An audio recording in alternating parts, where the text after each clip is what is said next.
like I said in yesterday's program, it'll probably be the weekend before I get the sound card issue sorted out. So that's why, again, another cold opening this evening. I'm okay with it as long as it isn't doesn't come as a complete surprise. It's that breaking up of the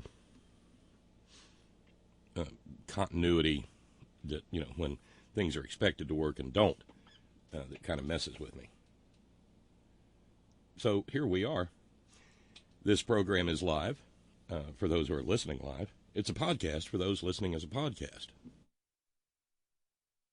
And it is, in fact, the 20th day of September 2019. Welcome, one and all, in the Northern Hemisphere, of course, to the first day of autumn.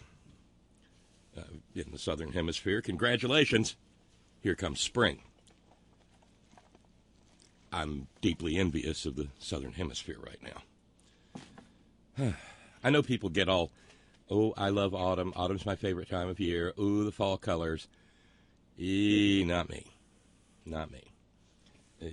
Because autumn represents the beginning of the dying of the natural world, for another year. Persephone has headed underground. Damn that pomegranate seed. Never eat pomegranate seeds. At least not unless you want to go and live with Hades in the underworld.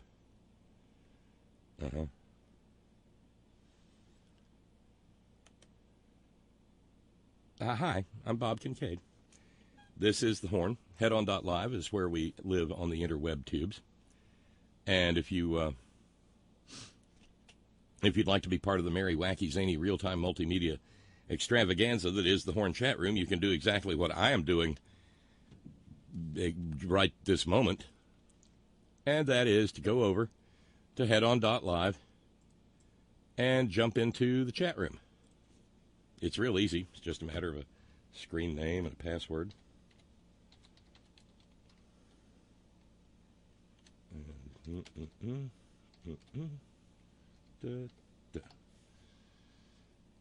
And let's see who's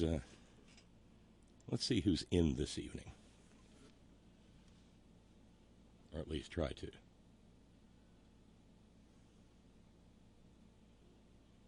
There we go. Early arrivers include Warrior Witch and Squeaky and Jimmy, and of course capably moderated by longtime inveterate, indefatigable veteran chat room moderator and all-around great. No, that's Steve. And third stage guild navigator Sparky, who, having folded space on what must be a lovely Northern California day, man cave. Warrior Witch is telling me, no, it's September 23rd, Bob. Okay, so I got 3 more days of summer left. I will milk them dry. I will wring out every last bit of summer that I can get out of them. Except for the part where I'm working on sorting out the godforsaken sound card issue. Now, au contraire, mi amigo. What's that, Steve? Monday, autumnal equinox. Okay. See, I'm just bummed out. I'm bummed out that summer's over. And, well, here comes propane and kerosene season.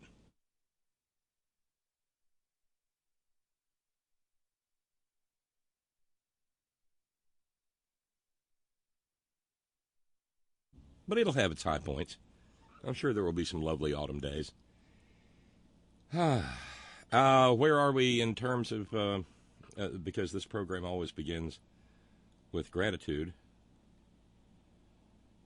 we should make note of our subscribers for this 20th day of the month.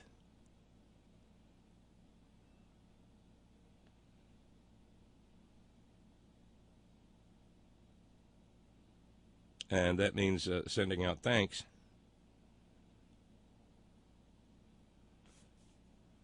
to Vincent, and to Armand, and to Dr. John, and Carl over in Columbus. Thank you, one and all. Now, here's well, it's good news. We are very close to being done with September's funding. If we can raise $600 this evening, we will, and that would be 2 community-made miracles, 2 Fridays in a row. But if we can raise $600 this evening, that means we will have not 5, but 6 days of fundraising free radio, which I look forward to like you can scarcely imagine. So it's a little bit of a stretch, but it's doable. So we'll give that a try over the course of this evening. Of course, it's Friday on the Front Porch. And that means that not too far away in time is the Extraordinary Ordinary Roundtable that takes place at the end of every week here at the Horn when we gather together in the old holler tree that we sublet from the Keebler Elves and gather around for a rollicking conversation to sort of round out the week. Good faith, good humor, and good times will be had by all. And as per warning, because there are some people who show up for Friday on the Front Porch who don't show up for the rest of the program, I confess that I do have handy the deplorable choir from 2 nights ago, just in case somebody decides that they would really, really love to hear that. It's quite honestly the funniest thing since Shiny Heiny. Yeah. But before we get there, just a little bit of babble. And a reminder, if you'd like to be part of the Extraordinary Ordinary Roundtable, head on over to headon.live and click on the Skype link there, and that will carry you right into the group. Okay? Let's see. No. And we're, according to Brother Deacon Asa, running hot and true on both streams, so it's always good to have things not completely falling apart from a technical standpoint. It's not too much of a surprise, but, it's good to know.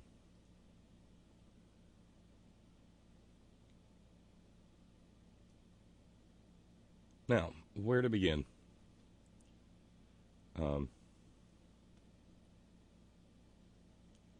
I guess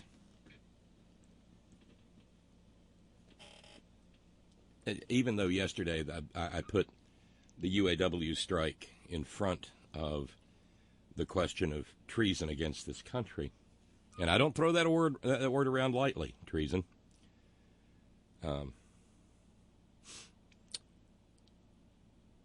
This evening, it's unavoidable that we're going to have to deal with that issue. Because now, somehow or another, we've managed to piece together, good reporters have pieced together the essence of the great big double secret probation complaint against Nitwit Nero. And in some cases, the reporters had help. From Rudy Giuliani, who offered a master class in losing one's shit yesterday when Chicken Noodle News booked him for a segment with Chris Cuomo.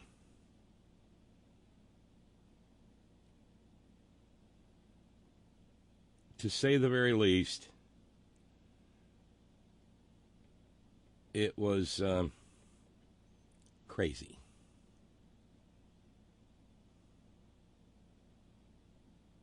Big time crazy.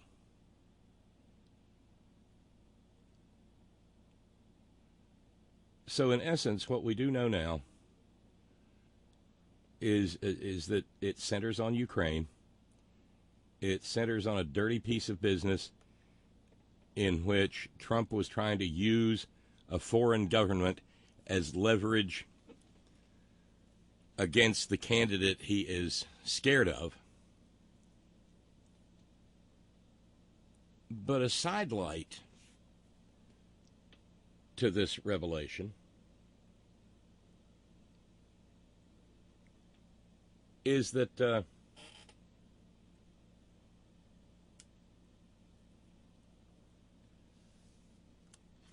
guess this benefits Joe Biden, because if Nitwit Nero was willing to go to the lengths he did, some eight mentions in a single conversation, asking the president of Ukraine to help him manufacture dirt on Joe Biden, it makes Biden look like some sort of formidable candidate who scares Chlaymydia Claudius into filling his depends. Yeah, watch him someday on video if you can. Dude ain't wearing thongs. Let's just put it that way.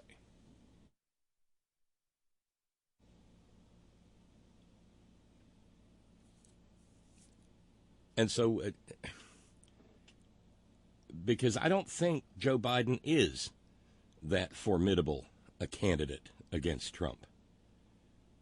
It's entirely possible that I'm wrong, but based on his public appearances, his performance in the pageants, I don't see it. No.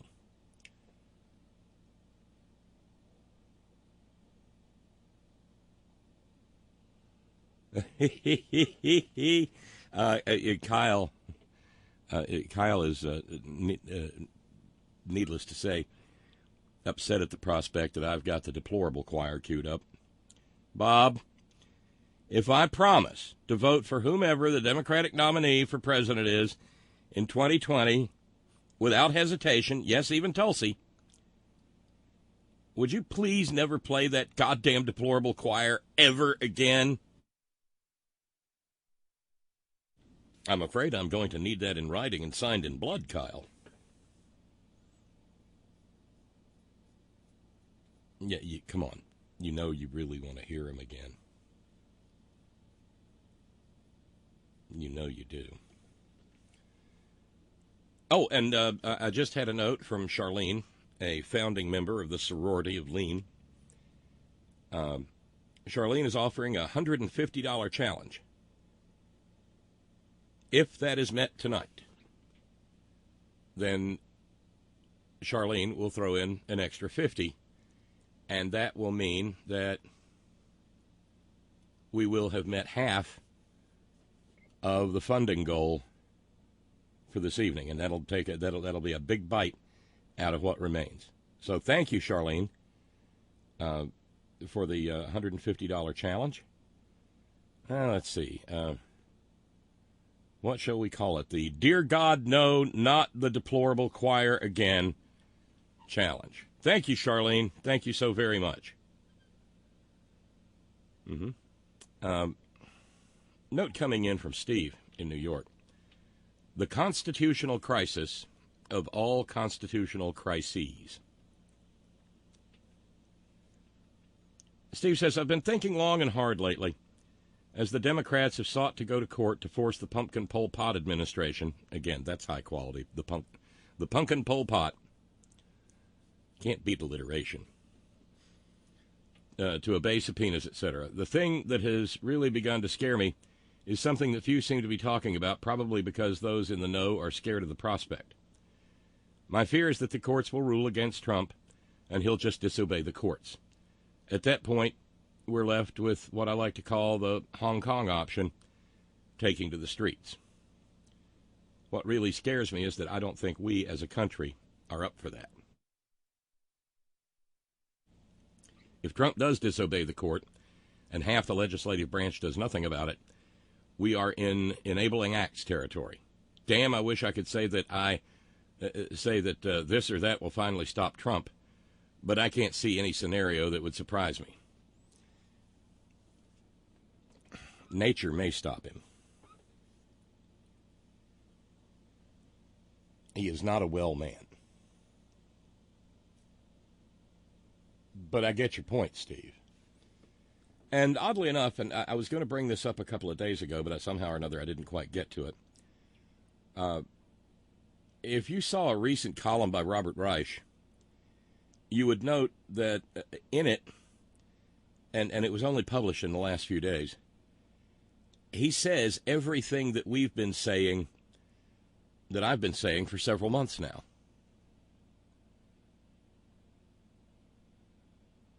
And that is that we may want impeachment, and impeachment may be warranted, but impeachment likely will not remove him from office.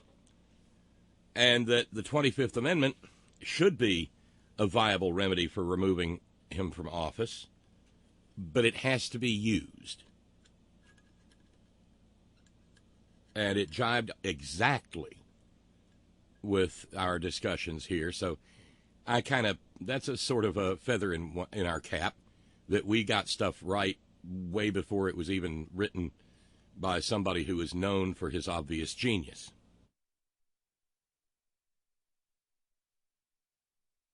And along the way, the thing that impressed me most was the confirmation that I received when Robert Reich in the column noted that being knucking futs is not grounds for impeachment.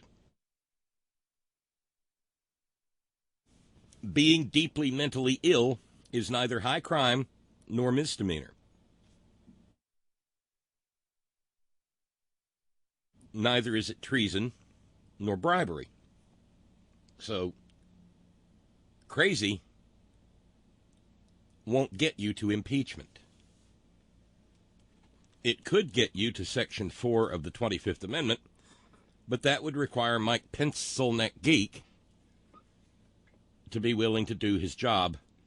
And then it's up to the courts to determine what the principal heads of the executive branch actually means.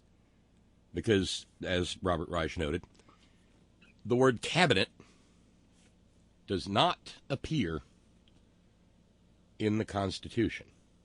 The fact that the president has a cabinet is largely by agreement through historical precedent.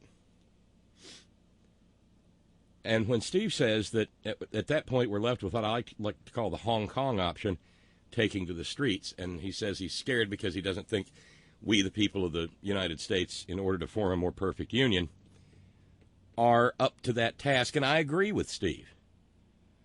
Part of the reason that people take to the streets and refuse to go home is because they don't have much in the way of home. The students are largely leading the protests in Hong Kong, and they are not yet saddled with the burden of trying to pay for real estate on that little bitty island with those great big real estate prices. They know how they grew up. They know what's facing them in the future, and they have no incentive not to protest with all their might, not to get out in the street, and to refuse to leave.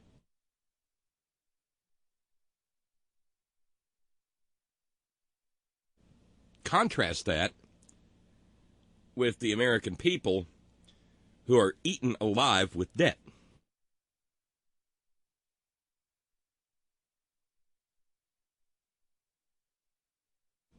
Who, if they, say, go to Washington, D.C. and in their millions, will come home to find that their homes have been foreclosed, their cars have been repoed, the power's been shut off, the pantry is bare, the gas isn't flowing, and the cable's out. That's sufficient to keep most Americans home for anything more than a theatrical set piece where everybody shows up on Thursday, goes to seminars on Friday, goes to the march and protest on Saturday, and is gone the hell home on Sunday so that they can be at work on Monday. And because the scenario plays out that way, it has no real force and effect. For all the brilliance of all the people who showed up for, say, the Women's March, I can't help noting that a serial, credibly accused sexual predator remains in the White House and even managed to get a credibly accused sexual predator onto the Supreme Court of the United States. Ta-da.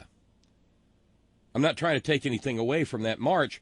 It's just that it was a lovely demonstration, but if you can't stay and apply pressure, it's exactly that. It's a demonstration.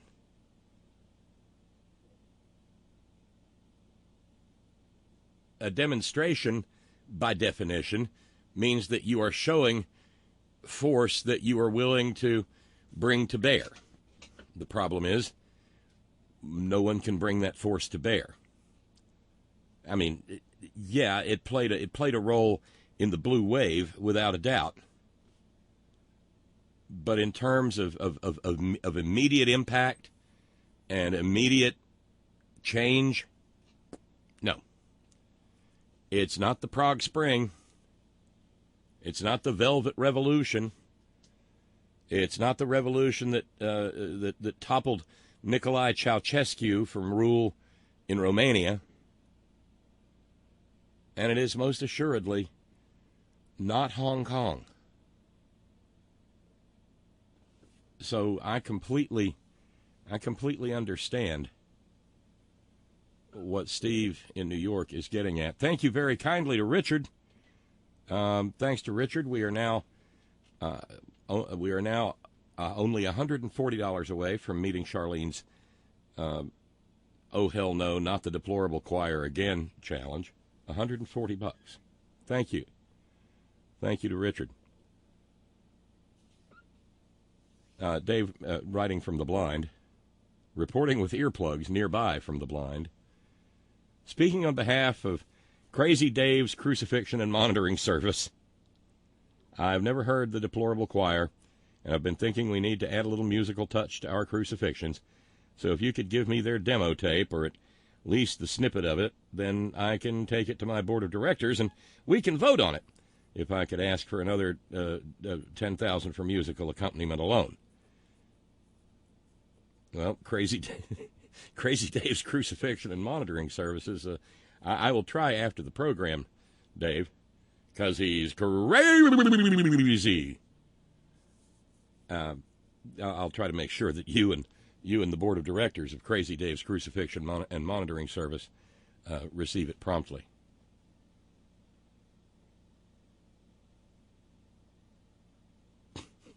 God, Albert in Rhode Island says, I'd like to see Dope 45 get some sort of malady that requires him to receive a high colonic. Do you think he'd disappear?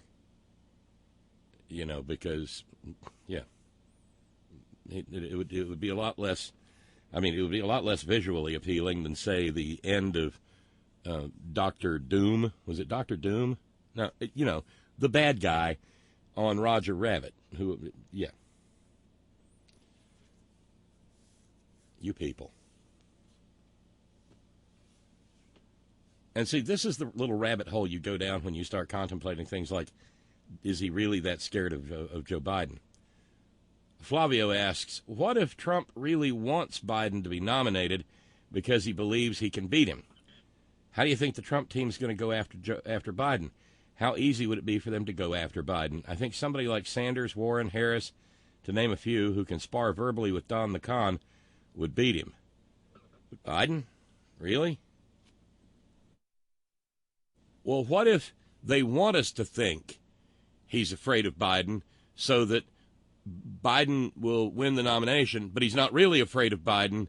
He knows he can thump Joe Biden like a tin drum. That way lies madness, even trying to contemplate it. Oh, hell yeah.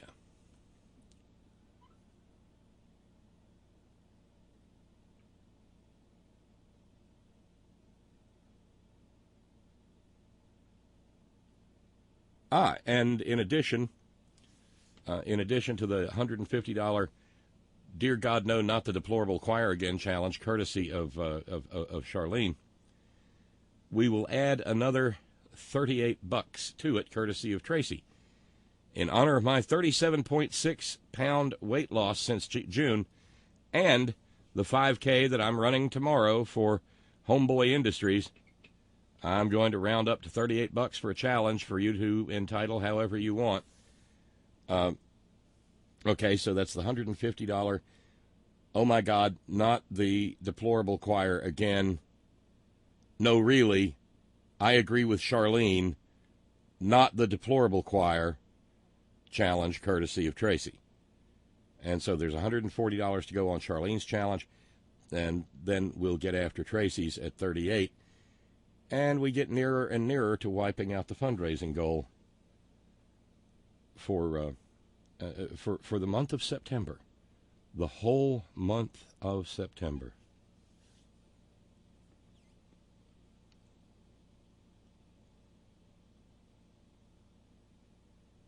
Steve asks, what about instead of dilly-dallying in court to get the whistleblower complaint, the House Judiciary Committee should invite the whistleblower to testify and offer him immunity? Thoughts? I'm not sure the House of Representatives can speak for law enforcement in offering him immunity.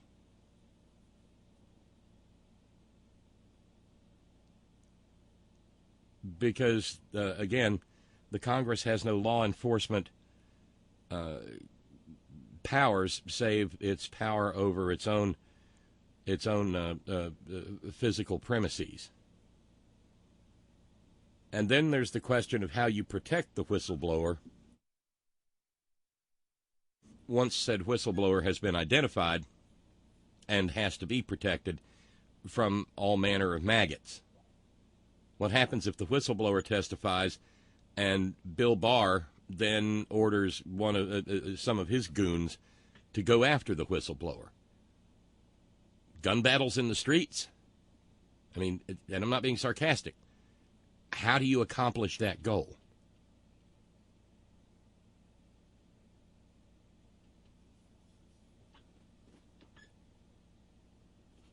And, yeah, I'm not sure what the nuance is on that.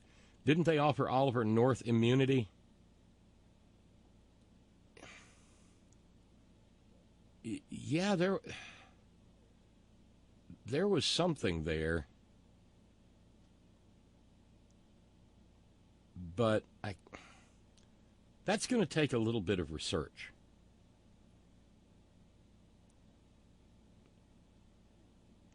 And I don't necessarily know that the whistleblower there's not necessarily an allegation of criminality in the whistleblower's conduct.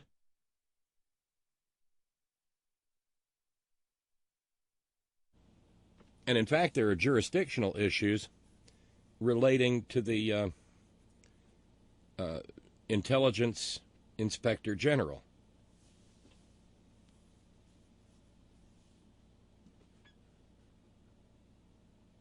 Because there may be, we tend to look at it as being a matter of just more stonewalling by the Trump regime.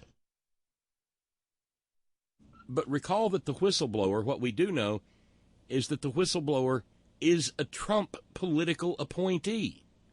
That's how bad this is.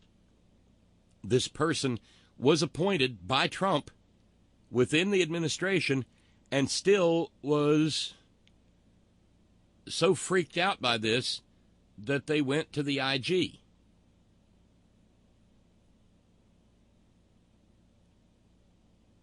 Damn.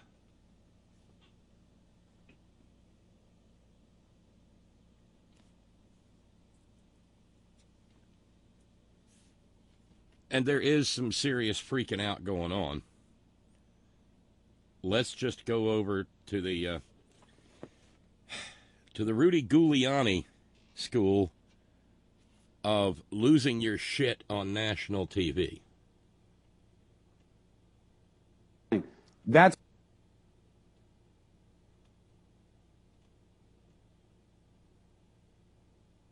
oh, come on. This is Plus. Okay, why is that running?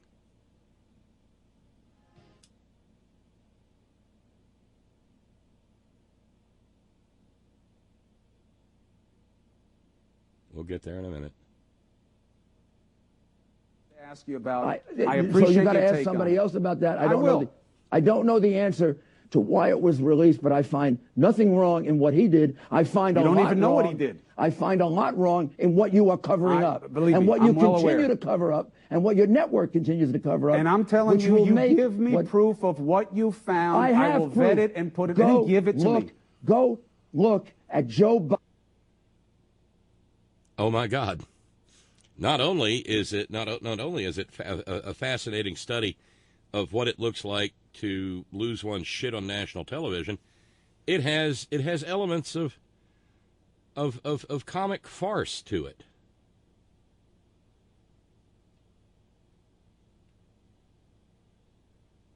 Because remember, especially where it concerns Rudy Giuliani, you can't spell farce without arse. You got to ask somebody else about that. I don't know the answer to why it was released, but I find nothing wrong in what he did. I find You a lot don't even know wrong. what he did. I find a lot wrong in what you are covering up, believe and me, what you I'm well continue aware. to cover up, and what your network continues to cover up. And I'm telling which you, will you make give me what, proof of what you found. I will vet it and put it and give it to me. Go look at Joe Biden. I in did. January Everybody of has 2018, heard that video. It's not a admitting news story. Bribery 100%. He does not admit bribery 100% because he says that there was no quid pro quo. He wasn't doing it for his son. He didn't say said, that. I'm not doing it for my son. He left his son out of the conversation. He just said, I told the president When of the he's Ukraine. been asked about this, he said, I did nothing for my son, a and the year timing later, doesn't match up. A year later. That's when he was and asked. he said, I didn't know my son was under All right, Rudy, investigation. look, Garbage. no matter what I hear Completely tonight not after this true. interview, and you are now yeah. What am I engaging now? in all kinds of What fantasies am I now? about the president when there's clear proof about a Democrat and you can't handle it. And how about we go to China when he flew his son there on Air Force Two? Listen, and 8 days Rudy, later, the I don't son know what got any of this 1 has point. to do with what I've been asking you about What it tonight. has to I do gotta with be how honest. unfair you are. Do you get It's that? unfair for me to It's not want to unfair. tolerate you talking about Joe Biden all night long when we have an inspector general fighting with the DNI, fighting with Congress over a whistleblower complaint that involves this president So we have an and anonymous you whistleblower and what you've been doing we playing have an with anonymous Ukraine. whistleblower compared to All right. I clear gotta go, proof Rudy. that Biden's son got $1.5 billion from China, and you won't cover it. Tell me you're not unfair. Rudy, I told you, give me the proof. Nobody buys that, Chris. That's why I your know, network but I'm has sure no they ratings. buy. I'm sure they buy. They that buy the everything fact you're that you saying are in right the now tank has for the nothing to Democratic Party. do with distracting from what this president's I am not problems distracting. might be. What You've I been am doing it pointing for out- over a year and a half. I haven't been okay? doing that. The What I've hell been you doing is haven't. You've been pointing out how distracting from the unfair you truth are for a year and and a how you half. tried to frame and the I hope you president, enjoy it and because you're this doing it president got again. the benefit of something you built up for decades, your credibility, and you put. Tune in next week for another episode of two wealthy New Yorkers scream at each other. This is nuts. And Rudy Giuliani is scared shitless. But hilariously so. This is the very definition of Mary Wacky, Zany, Madcap, real-time multimedia extravaganza. It's just a pity it's not taking place in the chat room. I put my credibility on the line. Good choice. 1,000%. And I think your network is a horror to this That's country. fine. You are That's fine. And undermining, yet I still have you on. undermining fairness and justice. And yet in I this still country. had you on. When I'm a so vice unfair president that I of had the you United on. States can come out of China 8 days later. And I've had with you say that a 1.5 dozen billion, times on and my you air. will cover it. And I've Tell asked me you're you not for corrupt. proof. and I have you on anyway, even with all this trash coming out of you. The proof has been there for 2 years, Trish. and you're covering it up. Trish. I got you. And Rudy, the proof send of the his proof bribery whenever you want. is from his own mouth, and you're covering it up. I hear and you. You covered up so much more about Hillary. I'm covering It's it up disgusting. so much that I've kept this interview going 28 minutes and let you say it a dozen times. Yeah, and interrupted me That's how 500 afraid times of it I am. to try to Well, stop you've me made from 2 telling the points. American people You've made what's 2 actually points. going on, You've so made you 2 can points. continue to mislead them, which All is right. what you're doing. All right, well, you've been here the whole time, so you're part of it now. You're I'm co-conspirator. not part of misleading. Rudy Everything I Giuliani. said, I can document. I'm rubber, you're glue. What bounces off me sticks to you. Thank you for every give it to single me. thing I said. Then I can give me document. the documents. Thank you. I'm not going to give you the documents. Why would I give you the documents? Because you want You're the not going truth to to come use out. them for a You're good not making purpose. any sense to me If on I this point. trusted you, of course I'm making sense. Now you don't trust me either. All right, Rudy Giuliani. Why would I give the enemy the documents? Oh, now I'm you the are enemy. not fair. Now you are I'm not the enemy. impartial. Great. You Rudy, are totally anything else? biased, and your network is a creature of the Democratic National Committee. Rudy Giuliani, I appreciate your take. And you as should be always. embarrassed to be on that network. I'm the one who should be embarrassed. I'm the one who should be embarrassed.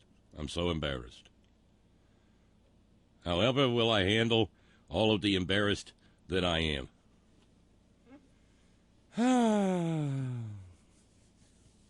and it was that was just a taste. It was 28 minutes of Jesus Christ, where's the blowgun and where's the Thorazine dart? Get it quick. Rudy's gone off the rails.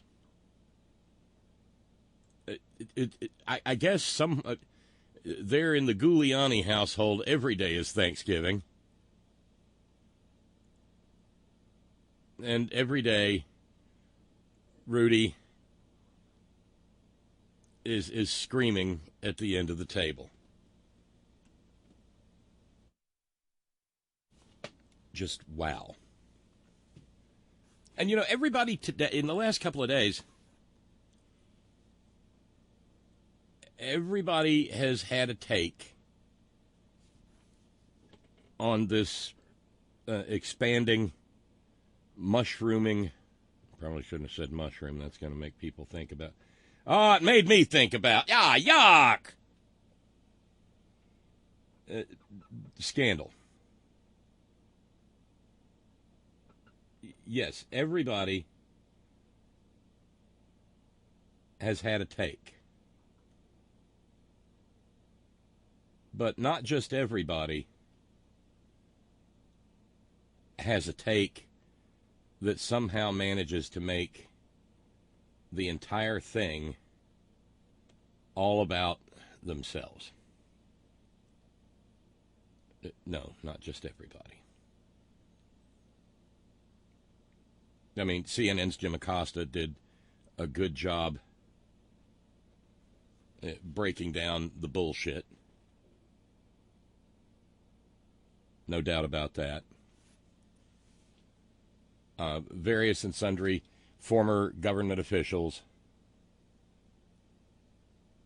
and like former CIA officials have talked about what the specific crimes that are involved with this Ukrainian dalliance involve. There's been lots of TV appearances.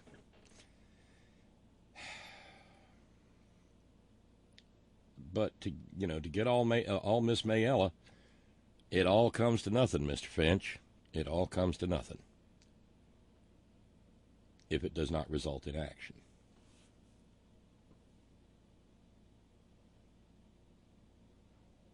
But holy crap. Nobody, oh Jesus, nobody can do quite what, if I can ever get this page to load, what went over the TV today.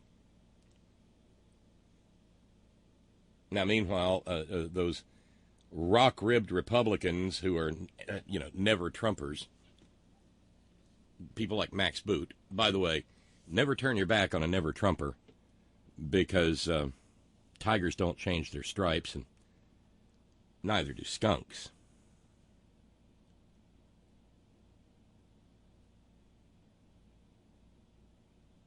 But Max Boot is out there in his Washington Post column shrieking to anyone who will listen to him that it's time for Nancy Pelosi to finally get serious about impeachment. Max Boot wrote, if the new scandal involving President Trump and Ukraine is as bad as it seems, and that is, of course, a very big if at this early stage, the House will have no choice but to impeach. Consequences be damned.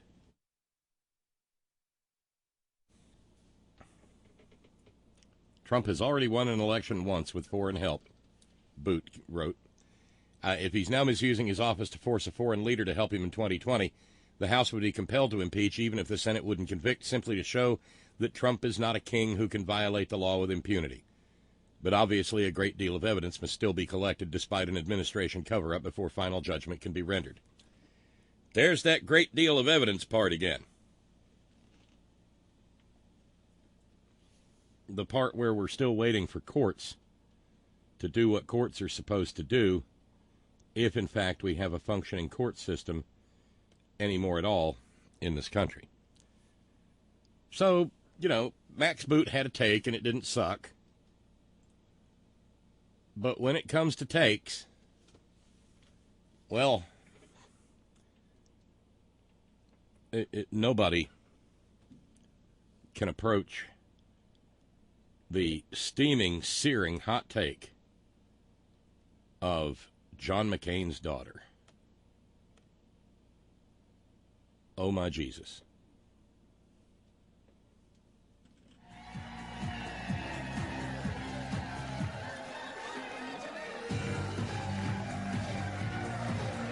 The opening to The View. Hello, everybody. And we would like to welcome back the lovely and talented Ana Navarro. She's here today. Yeah, it's all fun. It all starts with a lot of cheering and Here, clapping. I miss you. Well, I miss you too, but there's been safaris, there's been hurricanes, swimming with sharks. I mean, there's been a lot of things happening. I know. As a matter of fact, seriously, though, our thoughts are with everyone impacted by the flooding in Texas right now. It's a terrible thing. Somebody died already. Yeah. All right. So now, this other scandal that's going on, which we started to talk about. Oh, by the way, don't anybody mention it. But all that flooding in Texas came from a tropical depression. Not a big old badass hurricane. Not even a tropical storm. It's just a tropical depression. Just loaded up with a lot of rain because it's so gosh darned hot, and the ocean is so gosh darned hot, and that whole transpiration cycle thingy happened with extreme prejudice and fell all over the southeast Texas coast. I believe the headline, and I saw Dr. John pointing it out. The big above-the-fold headline of the Houston Chronicle showed a picture of a man walking through floodwaters up to his shoulders, and the great big banner headline said, "Swamped again." They might want to just keep the setup for that. Because going forward, it's a good bet that they're going to use it again and again and again and again, because the climate crisis is real. And today was the global strike, the global climate strikes all over the planet. Millions of people skipped school, stayed out of work, and gathered to demand real action on climate change. There were rallies in over 150 countries, and they were scheduled for this day because of the imminent opening of the United Nations General Assembly and the Climate Action Summit. That happens on Monday. And I reiterate that the United States is not welcome to speak because the United States is run by a bunch of feckless idiots who do not acknowledge that climate change is even real. The protest in New York City alone was massive. Greta Thunberg said Lower Manhattan is absolutely packed with people.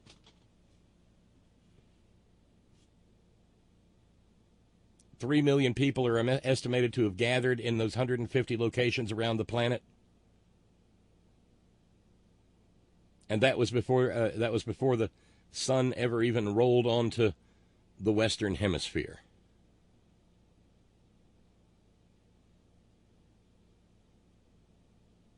Big rally at UC Berkeley.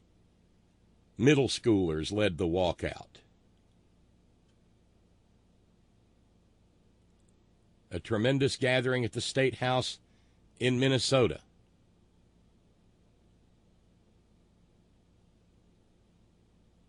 $7,000 companies even promised to put banners on their websites or donate ad space for it in an act of solidarity and support. How about that?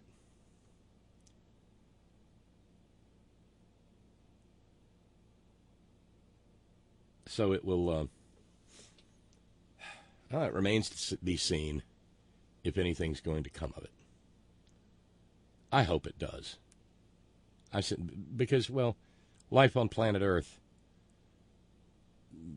depends on it.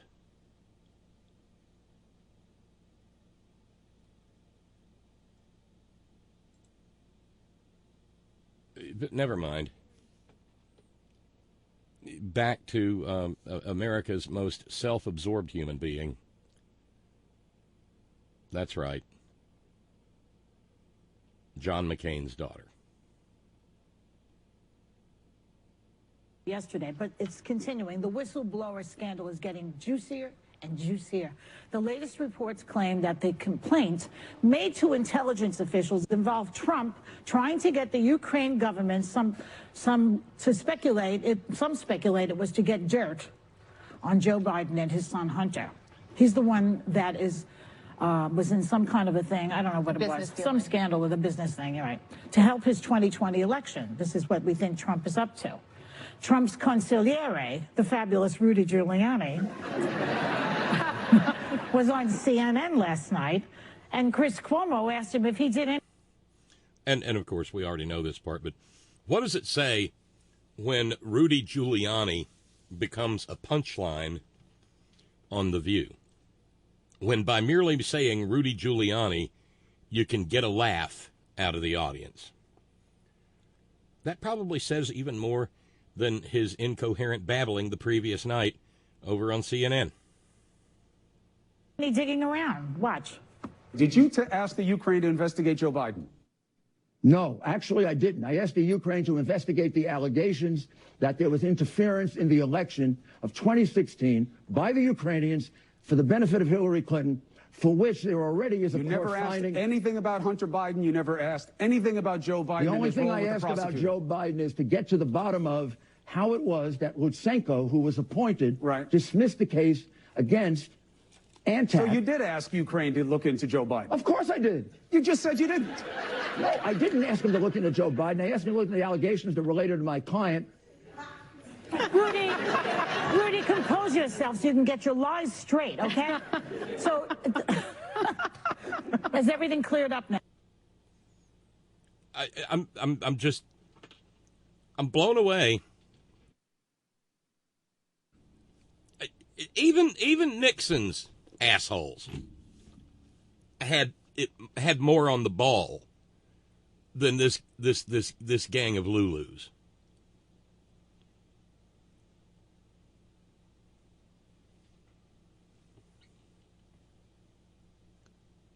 As to Rudy's choice of words, Scott in San Diego points out, your network is a creature. Yeah, interesting. I think back to the Typical charges leveled at innocent folks during the Red Scare of the 1950s. A favorite slur was to call liberals or any other opponent of McCarthy-like tactics one of old Joe Stalin's little creatures. Dear sweet Jesus, meek and mild, can we ever be rid of these scum? And not until we shave their heads and make them march through the town square. And by the way, all that business in that clip from Giuliani there. Remember the little revelation that David in South Carolina Stan shared with us yesterday evening? To the effect that Russian state TV 5 days ago now, or I forget exactly what the timing was, but pointed out that what Donald Trump really needed to be looking into was to find the truth that Ukraine was the country that meddled in the elections. And there was Rudy, parroting the Russian state TV talking point word for word. Why, it's as if they had things that they had put in his ear. It was terrible, Captain, terrible. But let's finish the high comedy here, and go on to that wonderful part where Meghan McCain gets her pogo stick out and starts leaping at the transept of the cross. Because it got bad enough that she wound up storming off the set.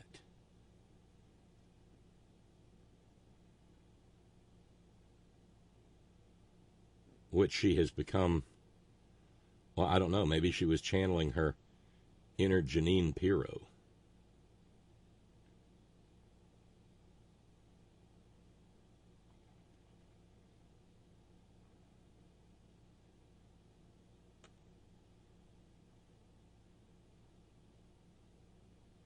That's a gross thing to think about all by itself.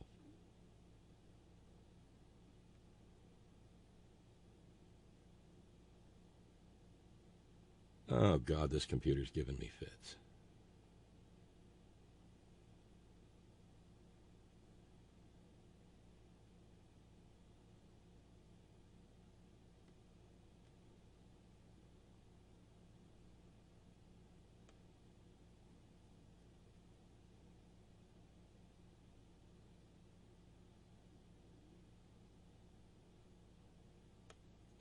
This makes me crazy. I can't wait to get the sound card fixed this weekend. Because this is just madness.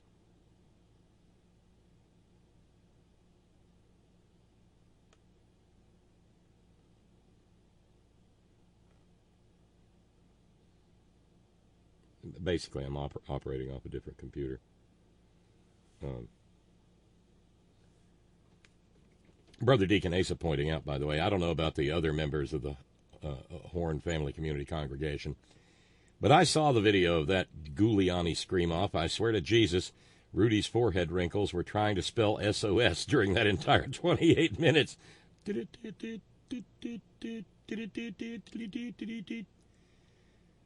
could practically hear the "I can't do this anymore" in his whimpering voice. God, that's good.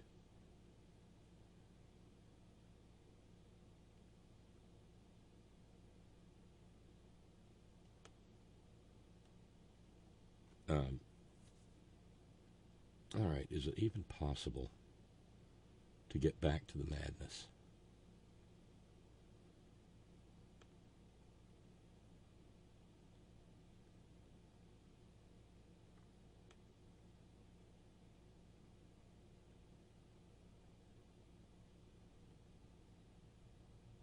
I don't know.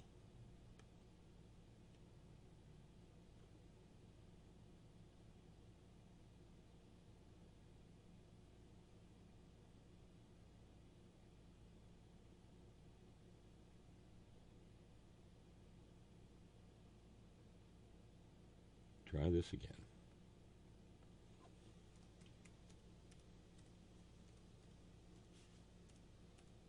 These little tech gremlins are kind of a booger.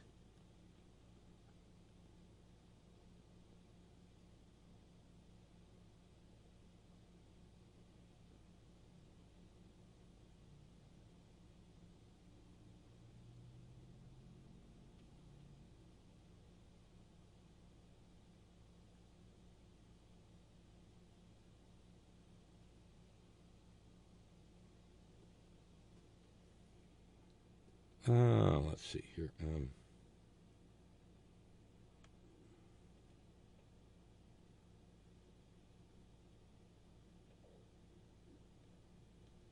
This is just...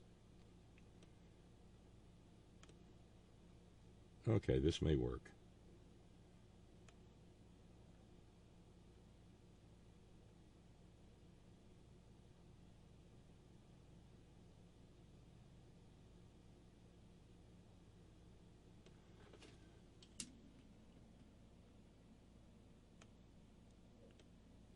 Machine's just so ever-loving slow.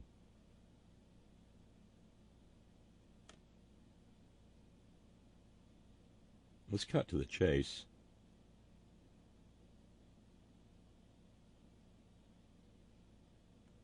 Because everybody, everybody gets to say something, and then Megyn gets to jump up on the cross. He traveled to the Ukraine, okay. So it's not just a distraction. This is sort of an actuality, right? Mm-hmm. I've got to tell you, I'm not surprised that, if true, that Trump would have promised aid to the Ukraine in return for dirt on a political opponent. Right. If true. But it is illegal, I would think, on... True enough. But the other part about all this is that it lends credence, because what's passed is prologue, and conduct that is repeated time after time after time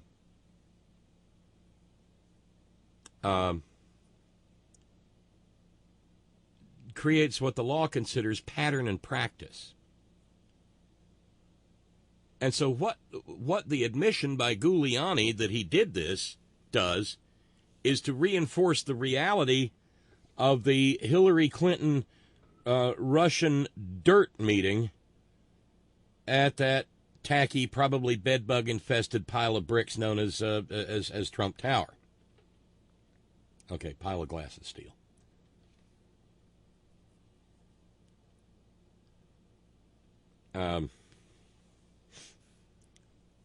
So,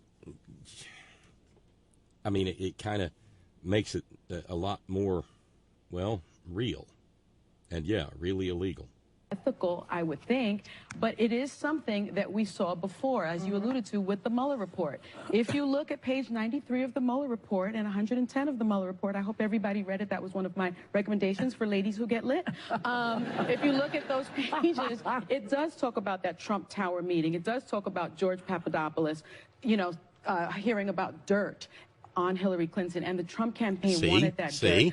Trump Jr. wanted that dirt. They wanted it really badly. And the reason that I have often said that impeachment is important here is because that's a congressional power. It's a constitutional duty of Congress to oversee this president and tell him. She's downright rational, isn't she? Well, that's not going to last because, well, Megyn McCain. Facts. There's no gray area. It's a black or white. And this is what we do every single day. And that would give Trump all the more ammunition, if this isn't even true, to say, see, this is what the media does. Well, Abby, you and I were struggling with the same thing, but this is what I do know. We had Pamela Anderson on a week ago, 2 weeks ago, and I took her to task about Julian Assange.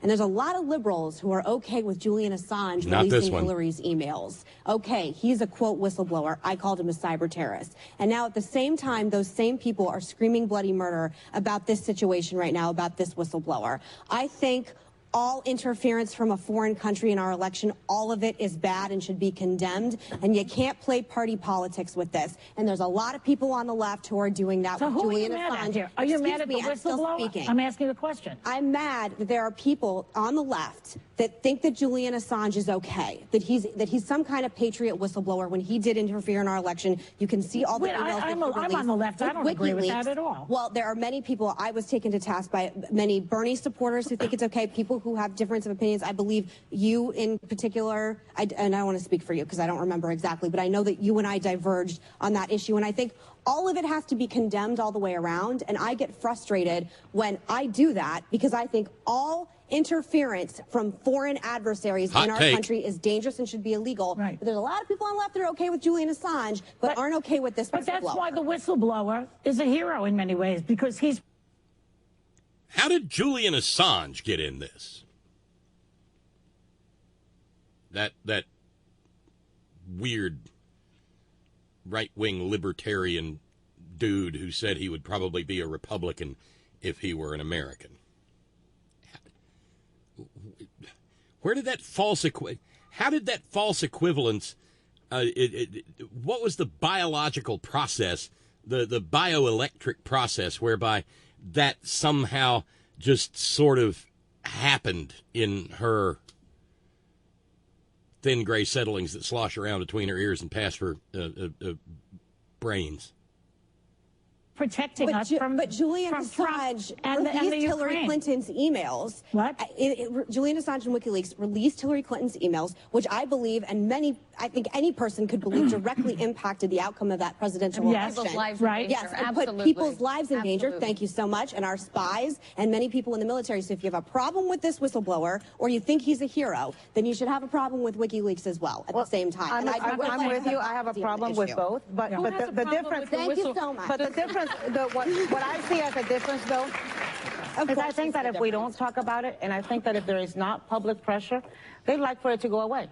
I don't want it to go away. Well, I'm not talking about you. I'm talking about the administration, the people who are actually impacted by this, the people who send out Rudy Giuliani. All Americans are impacted by this. No, what I'm talking about, the administration. I'm talking about sending Rudy Giuliani out to distract us. I'm talking about telling us yesterday that, I don't know, Stephen Miller is actually dating a human being, not an inflatable, to distract us. They do those things. I don't know what that means. I don't know what that means.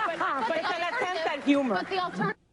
She doesn't know what that means because it's all about Megan, our little nutmeg. Yes.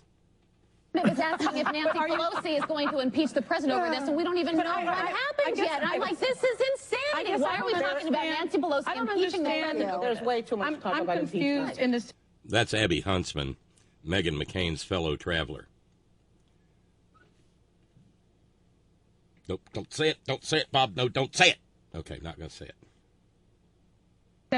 So people, you're saying, Megan, that people are against this whistleblower? There's a lot of people who are okay with what Julian Assange did, who are not okay with what that are okay with what Julian Assange did and not okay with what this whistleblower did. There's a lot. That doesn't even make sense. There are a lot of people who are okay. Well, that would be Republicans.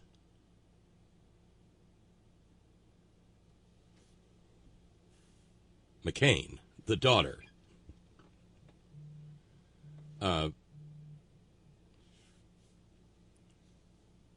Darlene in Connecticut, writes, McCain, the daughter, engaged in the Republican biological process of whataboutism. What about? What about?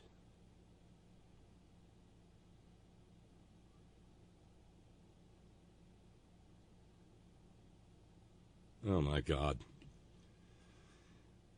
A lot of people who defend Julian Assange. There's a lot of people in this country. There's a lot of people on the hard left that defend Julian Assange. Well, let's say the left is happy that there's a whistleblower blowing the whistle on Trump. The left is happy about that. What she's saying, though, is what Julian Assange did, in my mind, too, is just as dangerous as what the president is being charged with doing, or people are assuming that he did. It's putting people's lives in danger. It's putting our national intelligence. It's throwing them completely under the bus for their own Listen, I think Julian Assange is a traitor. Excuse me, maybe I was clumsy in the way that I said it. I'm 2 feet away. I don't need you to scream at me this way. Abby.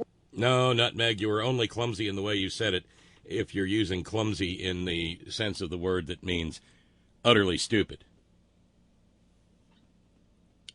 which is pretty much where Steve from New York goes. Why did she mention Julian Assange? It's very simple, Bob. She's just dumb. There we go. And Steve, who is in New York, by the way, reminds us, Giuliani is a punchline on The View, but he's also a punchline in New York. And yes, Ron and Raleigh, a tropical depression is when you get real sad in the Caribbean. It's so hot. It's so humid. Oh, they're out of pina coladas and daiquiris at the bar. Oh, no, it's when Houston gets flooded every time it fucking rains. That's what it is. The city fathers of Houston were not particularly adept at citing the city.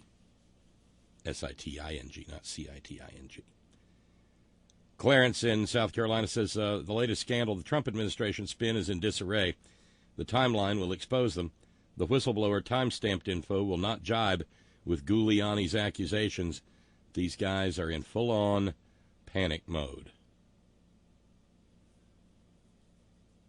Ron and Raleigh asks, have you noticed that when Republicans are lying their asses off, they start talking louder and louder and faster and faster? We saw this the other night with Benny the Jet Shapiro. They all do it. I wonder if Rudy would maybe show little Benny a penis. Has anyone helped Benny that way yet? I don't know. Don't want to think about it.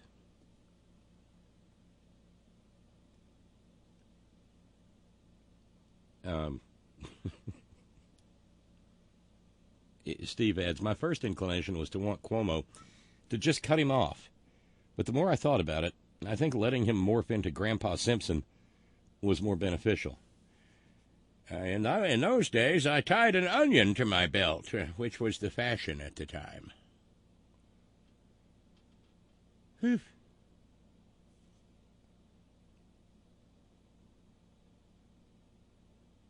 Yeah, it was. Yeah, I agree with Steve. He said that wasn't even whataboutism. Bob, seriously, it's a complete non sequitur. Yeah, I can go along with that. So there we are, and here we are.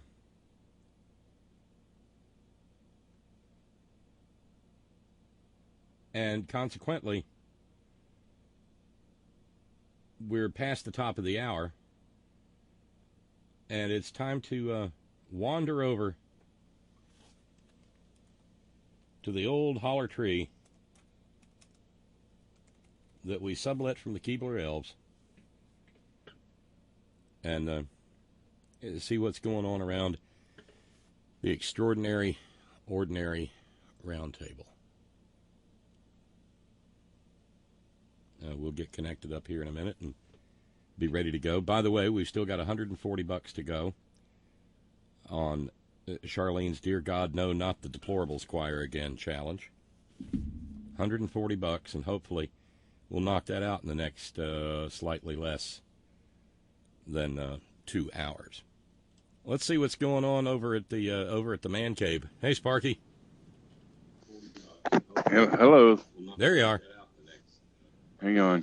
Yeah. I'm behind. I got two computers going. I'm using the laptop for Skype, and I was just listening on the other.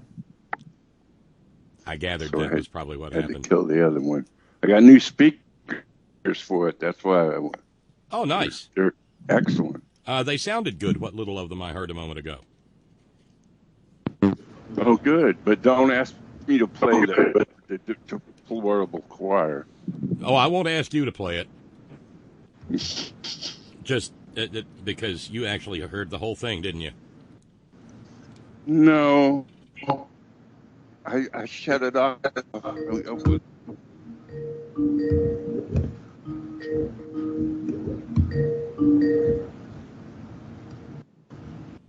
was a little strange. Hang on while I mute people. They're there. Okay. All better? No, I'm trying to keep Clarity's microphone muted because it's noisy. Ah, I see. Clarity, how about muting on your end until you're ready to jump in? Well, I just muted him. Her. I had that power.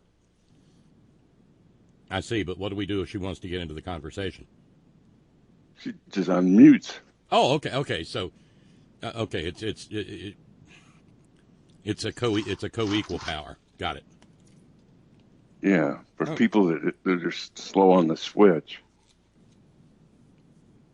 Okay, good deal. Well, with any luck, maybe we will not have a reason to play the deplorable choir.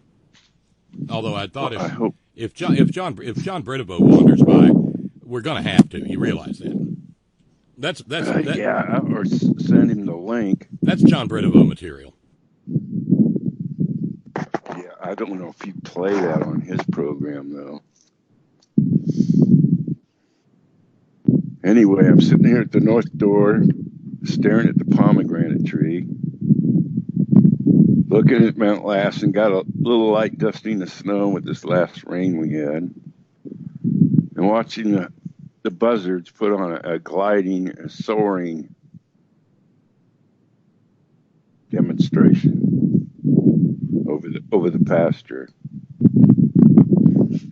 A little bit windy there today, huh? Can you hear it? Oh, yeah. Okay, yeah, it is windy. I'll move away from the door. Maybe that'll help. Oh, hey, Sparky. Yeah. Hey, how's it going? I thought you were referring to the flying chimpanzees there. The buzzards. No, okay, sure. Okay. They're not chimpanzees. Chimpanzees. They're turkey vultures. No, I know. I know. Well, it's nastiest looking bird up close you ever want to see. But when you watch them fly, they're more majestic than anything They are around. majestic. Yeah, they are ugly. The face, yeah, for sure. Yeah. Now, I even threw some food out into the pasture for them. Does the endangered California condor extend that far north? No, we never extended up here. It was always down south. This range is down south. I forget what mountain range it is. Robert in Morgantown sent me a link, and Agnes had pointed it out to me too. We've got a little bit of an infestation problem here in West Virginia and on the East Coast. A migration of what is called the black vulture from areas of Central America like Guatemala have become a real problem in Central Appalachia, because while they're vultures and you tend to think of them as carrion, they're aggressive and they will attack living things. They'll attack your pets, and they've even been known to slash tires. Oh, come on. No shit. It's not out of the onion. What the hell do they think a tire is? It's some kind of something to eat? Well, they're that aggressive. Anyway, I threw an electrocuted rat into the pasture yesterday. You've got the vermin electroplate fired up again. Oh yeah, I keep it fired up all the time, and then when you just walk in and the little light's blinking, you know you got something. Supper. And plus, Grady noses them out here in the shop. Lets me know there's one back in here or something. Here's the skinny. A federal biologist says federally protected vultures. Oh, great. Jose Grecos de Muertos. Federally protected vultures are invading West Virginia. They migrated from Central and South America about 45 years ago, and they're moving up the East Coast. And the guy is Thomas Elliott, wildlife biologist and district supervisor with the Wildlife Services Program of the U.S. Department of Agriculture's Animal and Plant Health Inspection Service. Black vultures are predatory creatures with some scavenging tendencies. Biologist Elliott says the birds kill livestock and pets and destroy people's property, even ripping rubber off tires. And the problem is they have no true predator.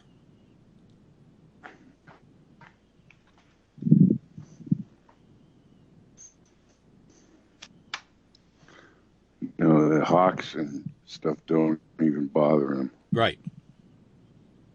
The question is, why are they federally protected?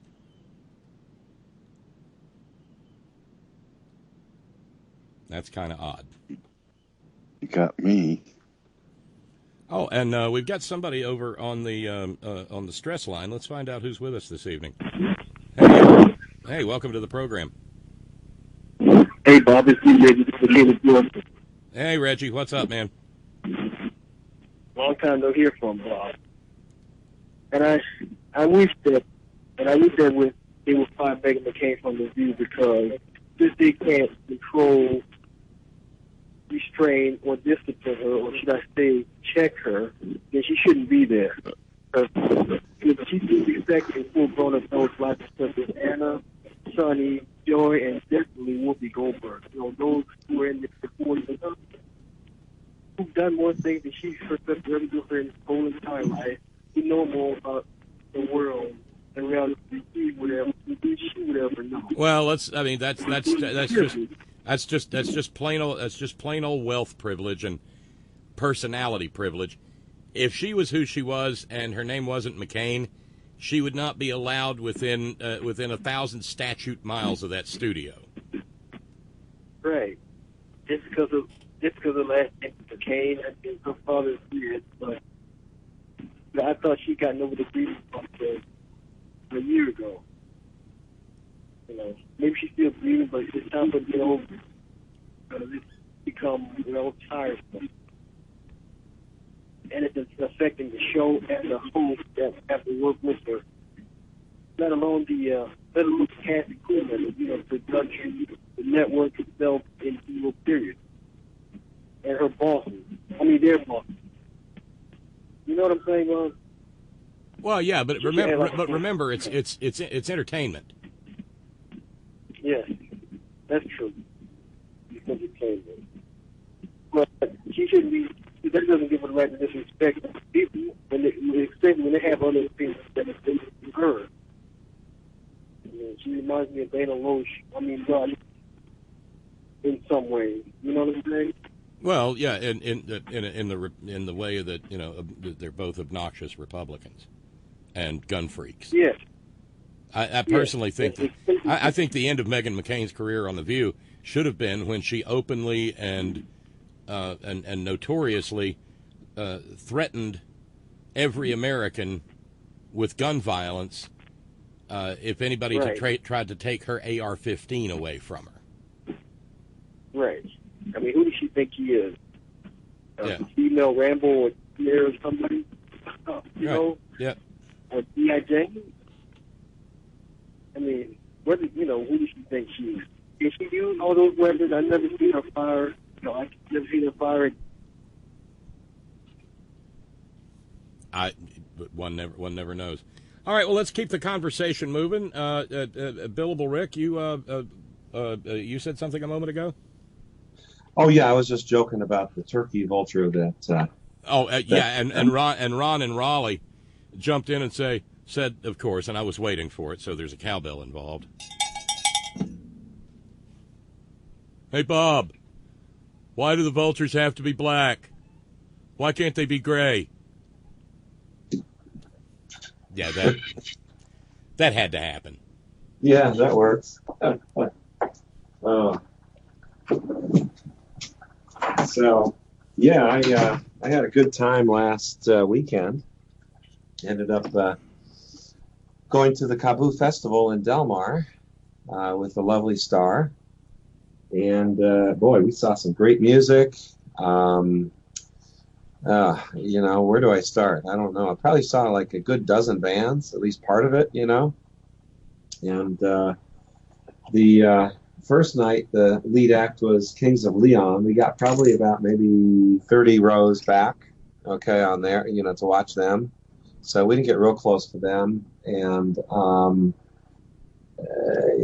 the second night was, boy, it's amazing how, let me look at my phone here, I can tell you. We saw some great stuff that was just tremendous, and we ended up taking bikes down, and probably the only Mercedes in LA or in Orange County that has a bike rack on it, and we put them on the roof, and we took them down one time, and then kept them in our hotel room the rest of the time, and put them back up at the end of the trip, and we rode like 4.5 miles each way to the venue, so like 9 miles a day, and still didn't lose weight. Bob, how does that work? Could that have something to do with stopping for beers somewhere along the way? Yeah, drinks, I think. Yeah, probably so. Yeah, we had all sorts of stuff. We had like hard liquor and all kinds of stuff. But yeah, I'd say the highlight was probably the last day. We got within probably the first 10 rows to see Sheryl Crow, and then we just stayed there until Mumford & Sons started, and we got, at the end of that show, we got within probably the third row. So got some really, really good photos and video, and it was just tremendous, just really. Oh, that sounds like a blast. Yeah, we really had a good time. I mean, we saw, do you remember the 80s band, the English, not the English Beat, Squeeze? We saw them play. Oh, wow. Good. Yeah, we got pretty close. Them. Yeah, and we started out the third day with Toots and the Maytals, and did some tooting for that, let's just say.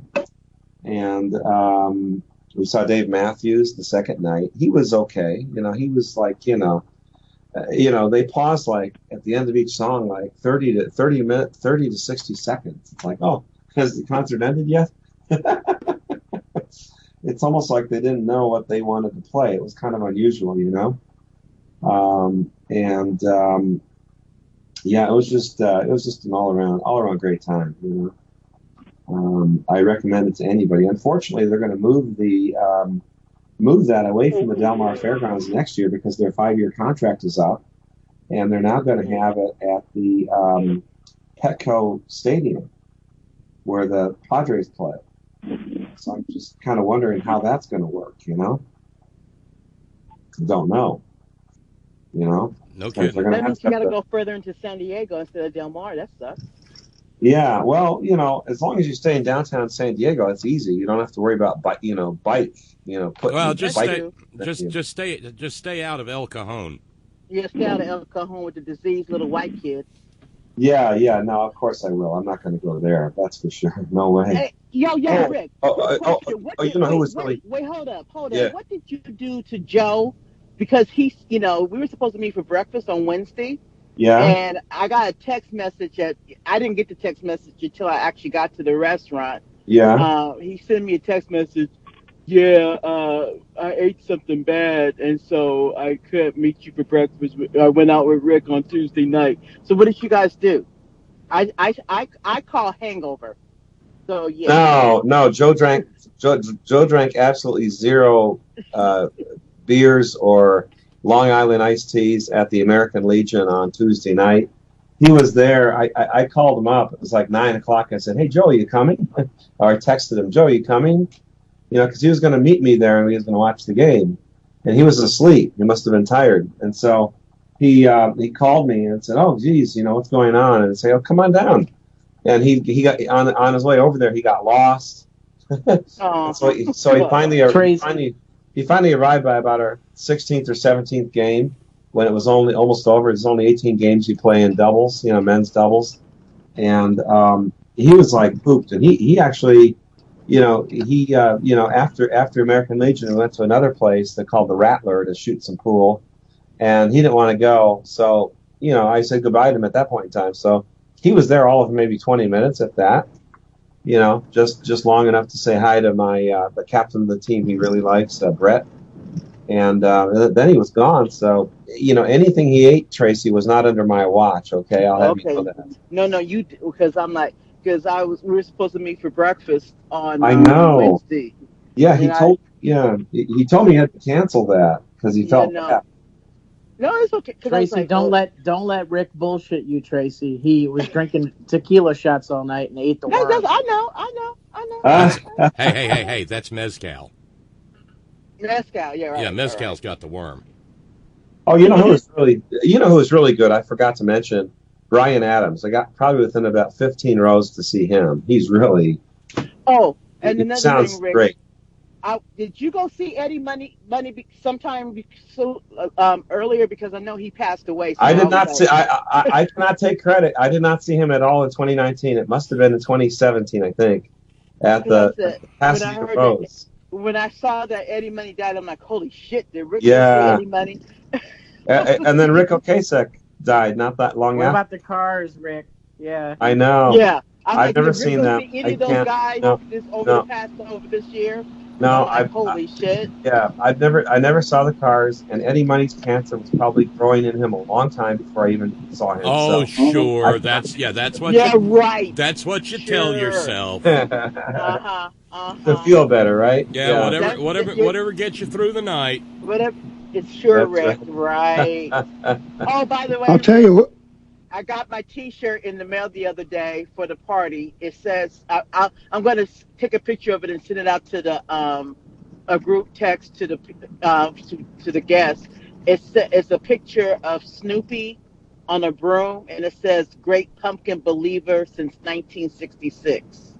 Oh, nice. Yeah, so I'm having a Halloween party attire. Party next month, and instead of costumes, I'm telling my guests to wear, T-shirts, sweaters, or whatever. Yeah. And so I got my T-shirt the other day, and it's so cute because I'm like, nice. Costumes are, I'm like, people go all out for costumes, and they get really expensive, and I don't think they're really comfortable. And I want people to enjoy themselves. Oh, and I went downtown today and got old school candy we're going to have a piñata, of course. I saw a Trump piñata, and I was going to get it so people could beat the fuck out of it. But I'm like, but I'm like, no, I'm not going to do that. But I got old school. I got Abba Zaba, Charleston shoes. Bit of honeys? Couldn't find bit of honey. I was looking for bit of honey. Oh, lemon heads? Yes, I found lemon heads. Blow pop. Ooh. Mary Jane's. No Mary Jane. Oh God. God. Laffy Taffy. Oh shit. We're gonna bob for apples. I'm so fucking excited. We're gonna have so much fun. You know what else I'm looking for, Rick? I'm looking for you remember the chocolate this isn't school kids candy, but the liquor bottle, the chocolate liquor bottles, little ones. Those are great. So. Is that like creme de menthe, or that's different from that? I guess. I don't know. No, it's just straight up hardcore liquor in chocolate bottles. So wow. That's what I'm looking for. Damn. Yeah, I know. Those are fun. Two of the main food groups right there. Chocolate and booze, baby. Damn it, you're on to something, Tracy. Yes. I'm going to be saving my points for that week. Fuck yeah. I'm going to I've actually looked for, I've actually found some really cool Weight Watchery type dips. I sent Bob this recipe that I made the other day, a really good dip. And you wouldn't even know it's low cal. It's chocolate, peanut butter powder, chocolate peanut butter powder, honey, and Greek yogurt, and you mix it. Holy shit! It tastes like just regular chocolate peanut butter dip. And I dipped it with strawberries the other day. Holy shit! It was so good. No, that was just crazy good. It was so, and because you make it in the consistency that you want it. So it was just thick enough that and I dipped it with some whipped cream as well. Oh, it was so good. So it's like I'm gonna do that with that, and I'm gonna make empanadas, air fried empanadas. I mean, Rick, it's gonna be a blast. I am so excited. We went the other day and got I went downtown and looked for the piñatas. And there's actually you guys, and this is what I love about LA. Yes, there's such a thing in downtown LA as the piñata district, you guys. Wow. There's such a thing as a piñata Gotta carry a big stick through there, huh? Yes, a big stick. So, but the Halloween, I was talking to this wonderful lady down there, and they just finished with Mexican Independence Day. So the Halloween and the Day of the Dead piñatas aren't ready yet. They won't be until, she said, the end of this month, beginning of October. So I left her my number because she's like, I said, what are the going prices? And you could get a nice size, huge piñata. Are you ready? For like $16 instead of like how much you would pay for a piñata at like Party City or what have you. So I'm excited. I don't know how you stayed away from the Trump piñata. Yeah, I was gonna say what kind of gelatinous orange goop must be on the inside that piñata. Oh God, I don't want to think about it. You know what? Well, that was an ass beating for dinner in the Central Time Zone right there. There goes dinner. Well, you know what? Orange guys, goop filled Trump piñata. Let's say that again, just in case anybody was still washing their hands and had the water right. Didn't he say gelatinous orange scoop? Yes, I yes, think he gelatinous. Left out gelatinous. Yes. Gelatinous? Don't forget the gelatinous. Yeah. Orange butterscotch. That's what we used to call pumpkin jizz. Anyway. Double. Yeah, there's some real disdain for diners in the Central Time Zone taking place right now. Well, hey, Tracy. Hey, Bob. Wait, we got a hey Tracy and a hey Bob at the same time. No, I just want to report on some breaking news. We've just sent a contingent of troops to Saudi Arabia to quote unquote protect them from Iran. Jesus Christ! Did they say a number, Steve? All it said was a modest amount. I didn't see the number. What the fuck is modest? I don't know. What is modest? How many is modest? Is modest 2? The Air Force personnel? Let me see what it says. Because it wouldn't make sense to send any army people to Saudi Arabia. Unless you're going to use them to guard the damn refineries. Well, given that they've done that, this would be probably a good time to remind folks that according to Osama bin Laden, his stated reasoning for the attacks of September 11, 2001 was because we had infidel American soldiers on sacred Saudi soil, sand. That part. That seems to ring a distant bell, Bob. Yeah. No, there's no question about that. That's absolutely true. That's a distant bell ringing. Oh, okay. Yeah. Hey, Tracy? Precise number is not determined. Oh. In the hundreds, not thousands, which is stupid. That's nothing but a Jesus Christ. You know what? Well, that's a Marine barracks waiting to happen. Yep. God, there goes another distant bell. Yeah. The Beirut barracks. Jesus. He's doing that. Think about what he's doing. He's putting people in harm's way, hoping that something happens like the Marine barracks. That way he can, use That's the Gulf of Tonkin. That's the Gulf of Tonkin right there. Well, I mean, but it's also sympathy. Look what they did. Look what they did to him. Yeah. I think Steve got muted. Hey, we're halfway through the program this evening, and I just wanted to extend. Steve's not muted. I just wanted to extend thanks to Chaz Chaz just took us down to $130 left to go on Charlene's "Oh Dear God," not the deplorable choir again. And we've also got Tracy's "What Charlene Said" challenge.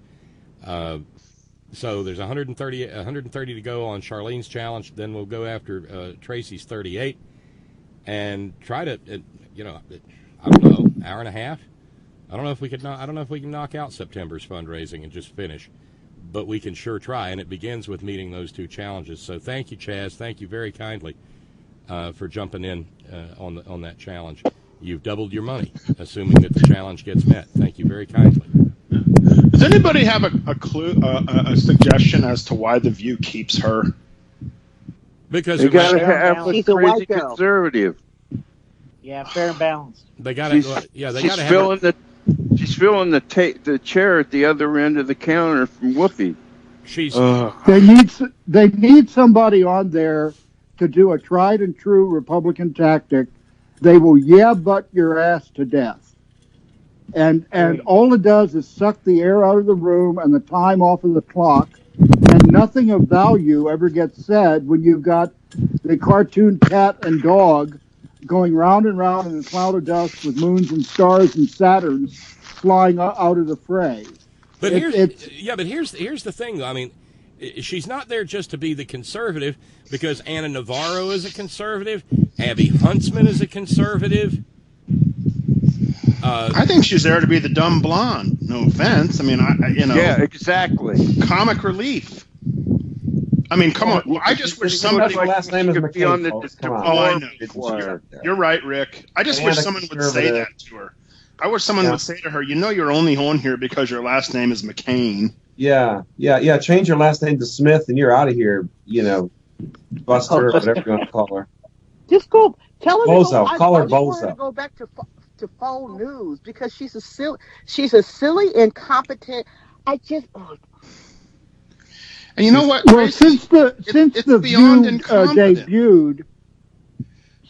View debuted like 20 years ago, when Barbara Walters was still on it, they have had a seemingly endless parade of ditzy GOP blondes on that. I think there's some merit to the dumb blonde deal. I mean, I hate to use that terminology, but haven't they had at least half a dozen or more people in that same slot? Well, Scott, that's the entire faux news business model. Hey, Scott. Dumb blondes. I want to say I don't think there's anything wrong with using the term dumb blonde here, because she is in fact blonde and she is in fact dumb. So it's not a stereotype. It's a descriptive term in this case. Well, you're right.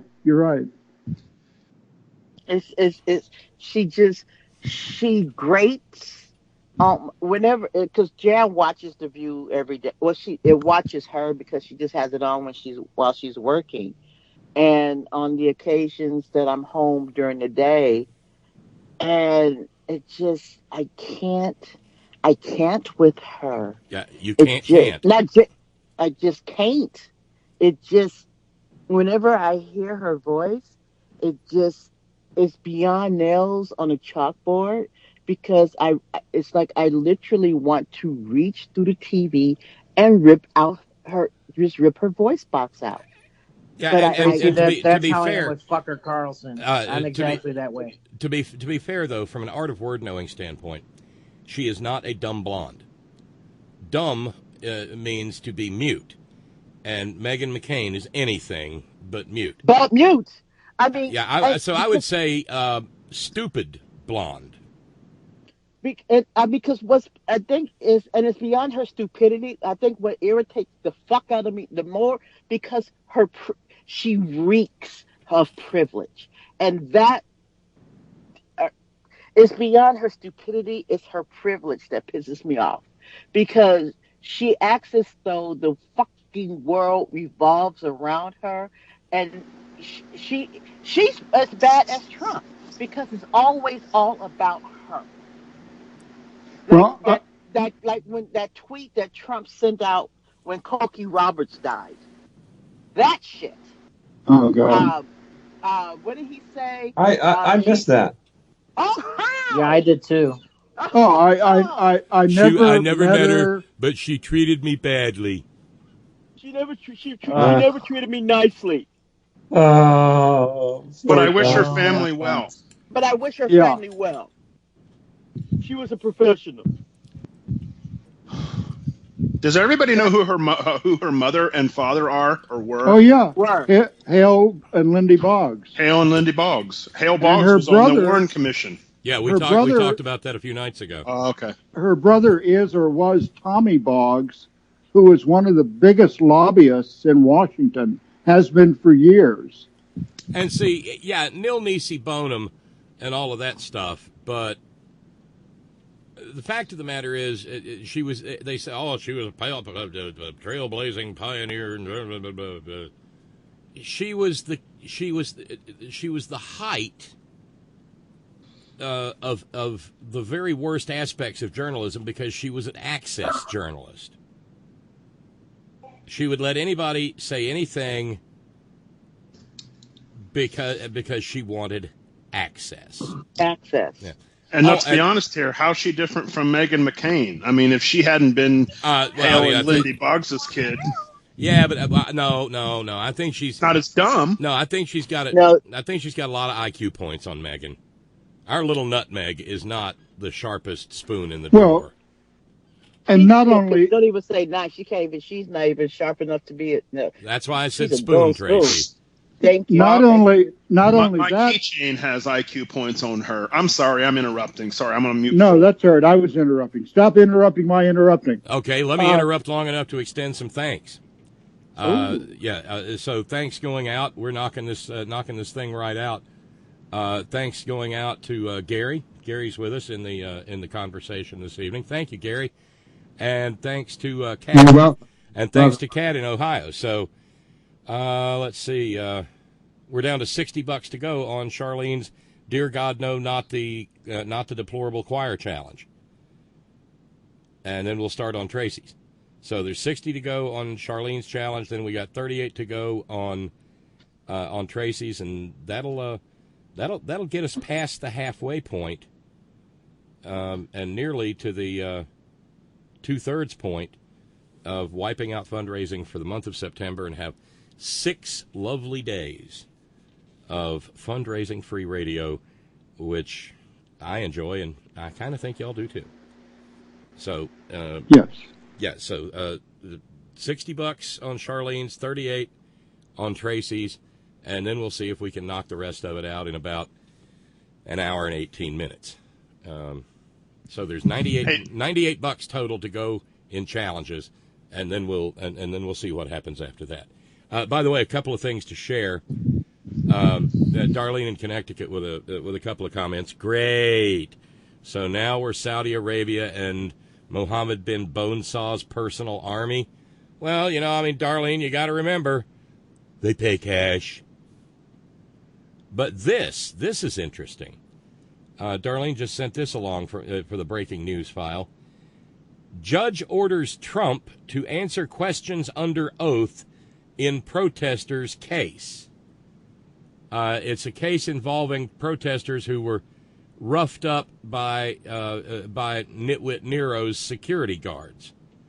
And the judge held that his testimony is indispensable to the matter.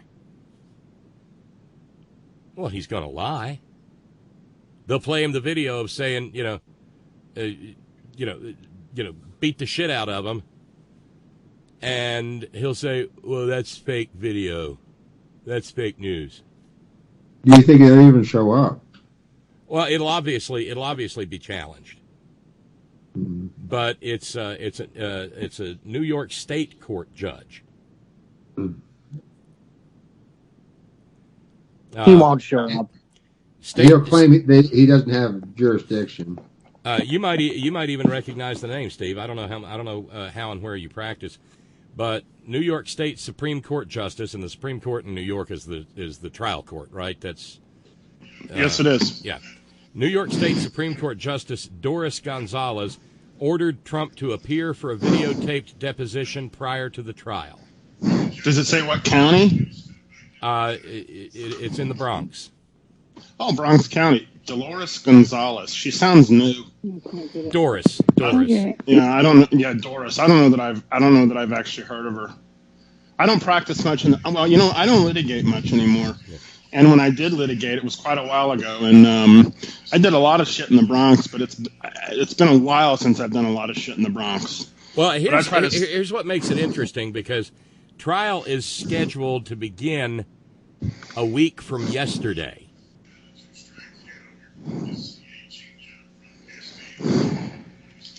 So that's telling. The Trump organization is also a defendant in the case, and when Trump's pettifoggers said that he shouldn't testify because he's too busy presidenting, apparently using the pretty lawyer language, Justice Gonzalez responded, "Get the fuck out of here." Well, that excuse didn't work for Bubba very good. No, it didn't, and there, that's federal precedent. So, IOKIYAR though, folks. Well, yeah. True enough, Rick. But in terms of New York procedure, Steve, where will that appeal go? Just a second. New York has, first of all, New York's courts in general are fucked up, but it's the Supreme Court, Bronx by county, the trial court. Then it's the Supreme Court appellate division and its different departments, and that I think is the first department. It's the same department, or maybe it's the second. It's either the second or first department, which is I think it's the first department, which is the same as Manhattan, which is the same as New York County. New York County is Manhattan, Bronx County is Bronx. Queens County is Queens, Kings County is Brooklyn, and Richmond County is Staten Island. So let me ask this: I would presume that there will be an immediate appeal, like come Monday, seeking some sort of writ of prohibition against the trial court.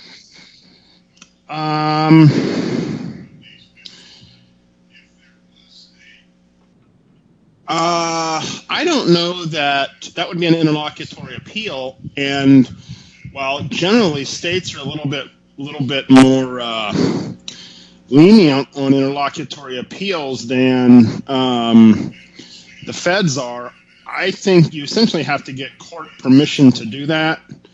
I just obviously it's a very unique circumstance, so I don't know what they would do. But I don't.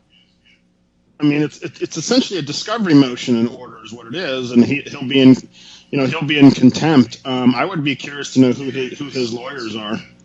But I don't know if it would be appealed. It may. His lawyer is Lawrence Rosen. I don't know. Yeah. I mean, he seems to have a different lawsuit. I wonder how many hundreds of lawyers he has. Yeah, I know there's always a different name because people fire him. They don't, he doesn't pay them after 6 months and they leave. And they probably make motions to be relieved.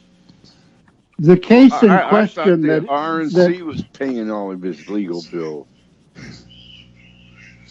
The Mexicans are.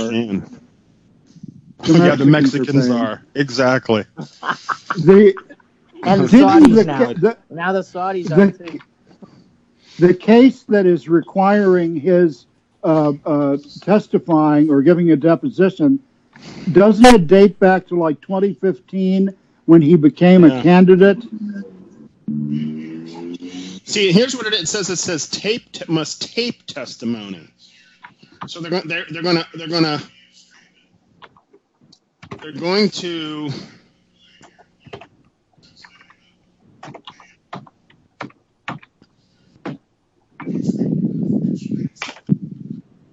What was that? I'm just looking at the Times blurb about it. So it's 2015, and here's what's so interesting about that is that it's obviously before he was president. Well, that's what I was getting at. He was a candidate.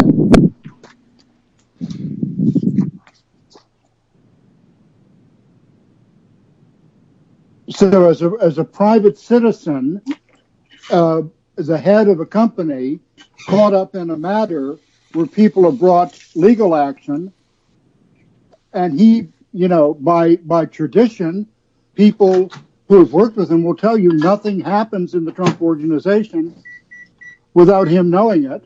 That's true. I thought he was running for president at the time. No, he wasn't. It's 2015. Well, isn't that when he announced? Is it?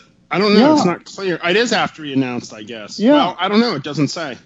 Because that's what prompted the protesters to come around Trump Tower, out of which he was operating at the time. Here's an interesting thing, Bob. Apparently, the New York Court of Appeals has already ruled on the issue, saying that it says a New York appeals court. I don't know which one. That rejected a claim by Trump's legal team that as president he was immune from state lawsuits. Well, so if he blows it off, the trial court will issue a rule to show cause, right? And then he can't go home to New York. I mean, they'll issue it. He'll be in contempt. They'll issue an arrest warrant. At least I think they will. I think actually the opposing party has to make a motion for an arrest warrant, but that's what I meant, a rule to show cause. Yeah. But to be honest with you, it's not that. It's not that. I wouldn't. I wouldn't put much stock in that. And I'm looking at the article here. It says there's a law professor at Duke University. It says that the chances were good that Trump would end up having to submit to videotaped questioning. I just don't think, and they're citing, this prior president did this and this prior president did that, but he's not going to do it. And he's going to basically dare people to make him. Yeah, make me. Make me. But if he eventually does have to give a video deposition, I hope maybe this is the moment when he has his Captain Queeg incident with his little steel. Yeah, I know. But I can hope. Won't. Yeah, I get it. Well, that's the thing. If he does show up, he will be dosed to the gills.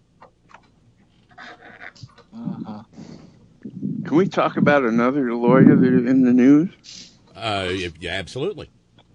Barry Burke. I want more of him. Yeah, that's the guy that questioned what's his nut, right? Yeah. Yeah. You heard of him? I saw part of it.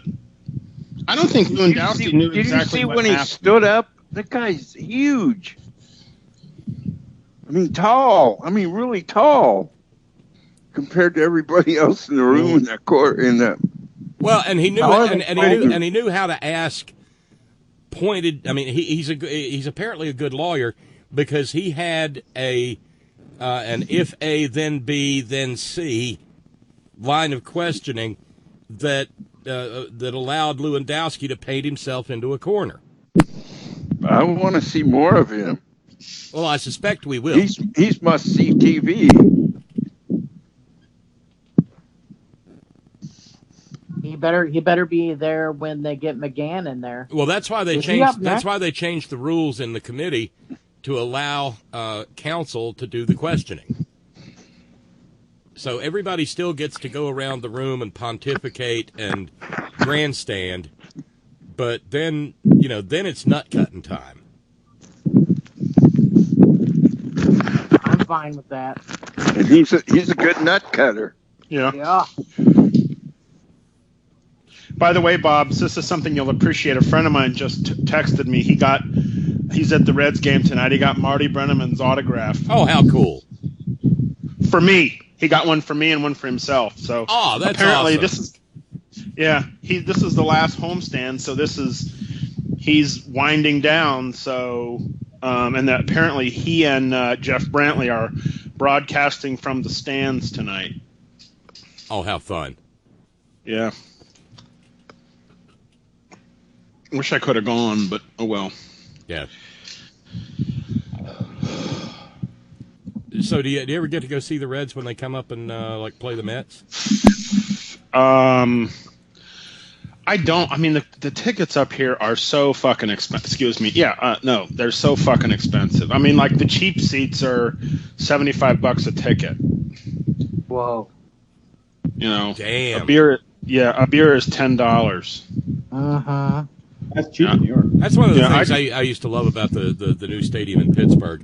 The cheap seats are cheap seats, and it's a pretty good view from dead center field. How much are they? Hey, Bob, try Soldier Field. I'm sorry, what? Try Soldier Field. Oh, yeah? Yeah, I mean, you can't get in there for less than $100. Oh, no, yeah, right. No, in Pittsburgh, I mean, this was years ago, but God, I don't think we paid more than $12 a seat. Whereas by comparison, I paid like $25 for the same sort of thing to see the Nationals in D.C. But that's the new park still, right, Bob? Yeah. In Pittsburgh, yeah. PNC, is that what it is? Yeah, and it's a gorgeous park. And you can best park in baseball. And you can get. Is it really? You can get sauerkraut pierogies and Permane Brothers sandwiches in the concessions area. Oh, that's fantastic. Yep, best park in baseball, and I've been to them all. Yeah, you have been there, haven't you, Joe? I'm your baseball correspondent. You know, like Bilbo Rick is your movie correspondent. I'm your baseball correspondent. Yeah, Tracy's still in the room, and she's not entirely convinced that you weren't hung over to the bejesus belt the other day when you blew off breakfast.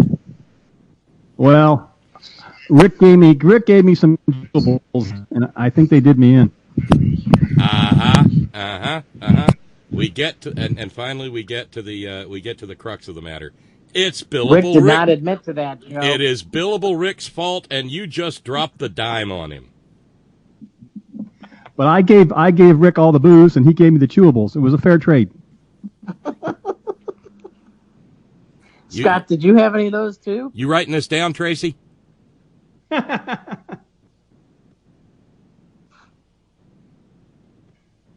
You guys were. No, Are you saying edibles got to you?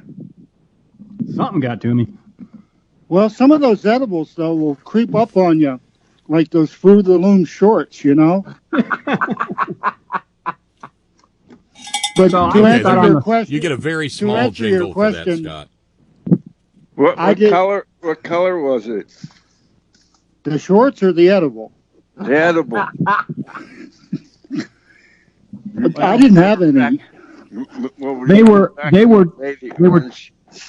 Trump specials. They were called Agent Orange. Well, when we orange edibles. When we had our little mini horn in almost 2 weeks ago, we didn't even drink it out back. I guess the boys were saving their drinking for the Padres game. Well, I had to drive, so. I'm still waiting. Okay, Scott, you may have to save nickels for a slap year, but I've got to have a report on the pulque at that one restaurant in San Diego. I've never been down there. I thought Rick and Joe were going to try to go. No, after all the fun we had there at the the Outback, we just went to the game. I was just glad in hindsight that I didn't sing at the mini horn inn, because Rick was right there across from me. And you know how Rick does what happens to singers in Rick's proximity, you know. Come on, Scott, give us a few bars. Yeah, please. Till your son turns Nelly. No. Yeah, but you were not. Rick's not there, so don't worry about it. And Scott, they would have had to bury you out back. Oh yeah. In a bloomin' onion to go styrofoam box. Hello, Steve from Georgetown. Yeah, I just saw the early Kyler icon come on, and it made me smile. Hey, is Steve there? How you doing, brother? Yeah, I'm here. How you guys doing? I've got goodies for you later. Oh, nice, man. I'm always looking for something cool to watch, you know, and I hope you all are doing well, man. It started out as a little gray today, but man, it turned beautiful. As well as you can do with Trump being upright and above ground. You know? Well, let's not even talk about him for the next 10 seconds. The weather has been great here in Georgetown. My gosh, if we could just get this and keep it, bottle it year round, shit, I'd never want to move. This is the greatest time of the year now when with this kind of weather. Yeah. We're moving into Indian summer. Cool. So how's Duncan been? You been okay, brother? Yeah, I've been hanging in there. Yeah. I haven't doing anything crazy except doing some yard work. All right, we have to be politically correct. That's Native American summer. Thank you. Brother Native Bob, American, I hope fall. you're doing well, my friend. Okay. Joe, you're back. Rick, How you doing? I recovered. Good. I did some explaining for you with Tracy. Yeah, I was afraid of that. Yeah, Rick, I guess you missed it. Joe dropped the dime on you, dude. Oh, for what? He said you gave him edibles.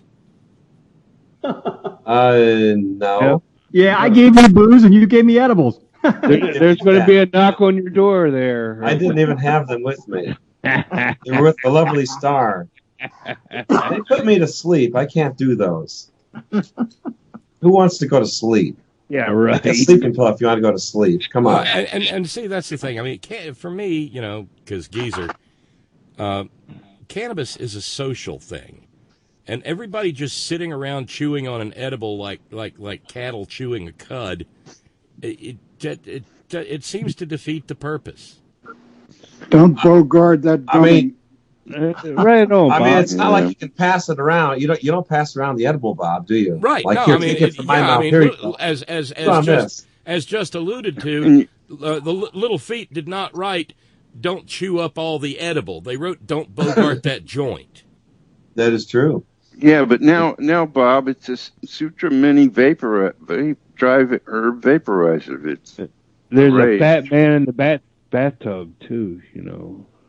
I said, Juanita, my sweet Juanita, what are you up to, my Juanita? Well, I hope everybody's doing good, man. I've missed you guys. Are you okay? You sound a little plugged up. Oh, Bob, yeah, I'm fine, brother. I'm fine. I mention it because I don't know if it's the thistles or the milkweed or the ragweed or the goldenrod. All of the above. I wake up every morning and feel like somebody's turned me upside down and poured my sinuses full of cement. Even I guess we call them chiggers. I don't know what you guys call them. They're like little microscopic bugs. You can't see them, but they burrow under your skin and make you miserable. Yeah, they've been eating up little Cletus. They've been eating me up, and I'm gonna have to get sprayed, spray the yard, man. Well, yeah, but I mean, when you get them though. You do know the best way to get rid of them once they're in or on you. I've been soaking in Epsom salt, Bob. If you got a better remedy, please share. Clear nail polish. No shit. I got like ammonia sticks. It smells like ammonia, No, but clear nail polish. If you just put a little dot of clear nail polish on the chigger bite, let it dry, and then peel it off, the little bastard will come out stuck to it. And this just came out of nowhere, too, man. I mean, we were fine one night, and the next morning I woke up, and Cletus is scratching, I'm scratching, shit, everybody's scratching. Oh, you sure you didn't? You sure you didn't spend the weekend at a Trump hotel and get bed bugs? I thought about that, but I didn't, Hey, Chris, how you doing, brother? How are you, Steve? I'm doing good. Good to hear from you, brother. Good to hear from you, man. Good to hear from you. Yeah, no, this is classic chigger bites because it's not poison ivy. I mean, what the hell else could it be? Yeah, no, they're hateful little bastards. Just ask the lovely Miss Karen if she's got any clear nail polish, Okay. I mean, it doesn't have to be clear. It's just, otherwise you're walking around with like pink or red or purple or whatever dots on your extremity, because they always get you like from the knee down.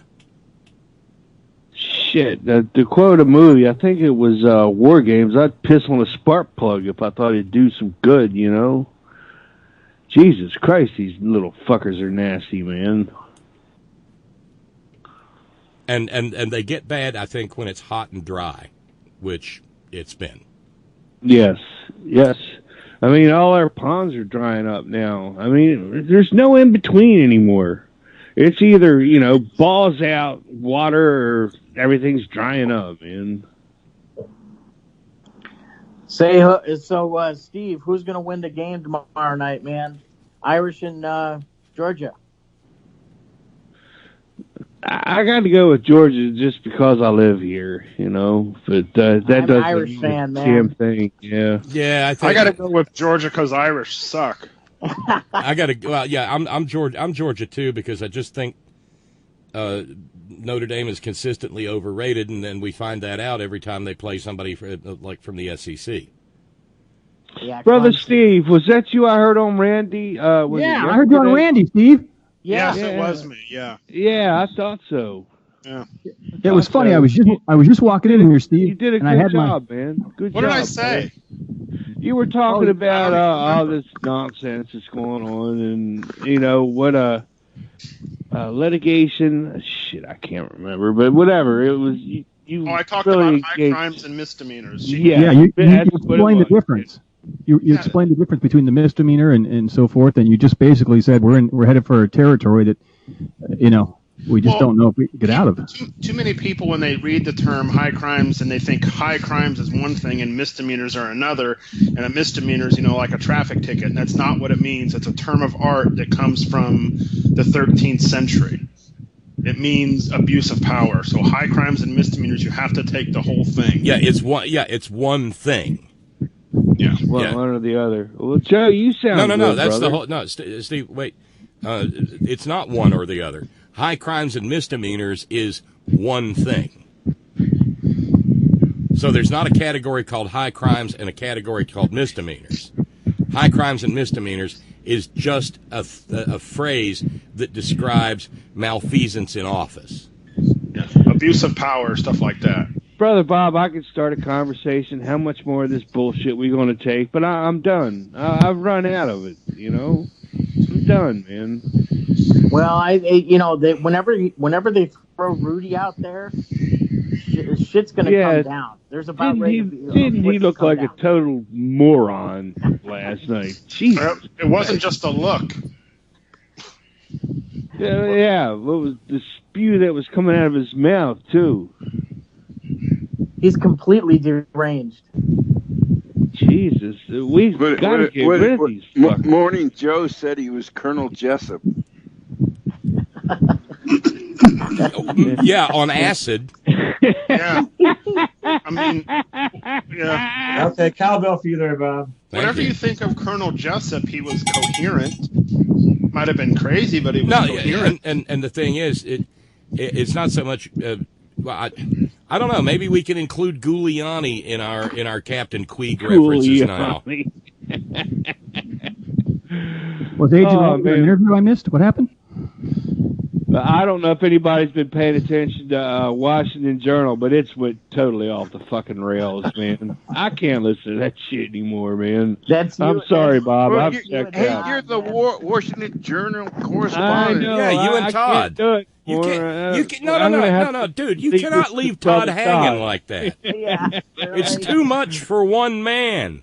I love Todd, and he knows that, but Jesus Christ, man, it's just went totally Captain, off. he can't stand much more. Well, Steve, I'm gonna. That's where that you have to watch that. That's all you can watch. Go ahead, Clockwork Steve, Orange with the eyelids. Yeah. I'm gonna have to calm you down and give you something to aim for. Okay, well, wait, we're just past the top of the third hour. Well, hold on, just time out, because I got a thank you to send out. Big thanks to Brian. Brian just took us down to $35 to go.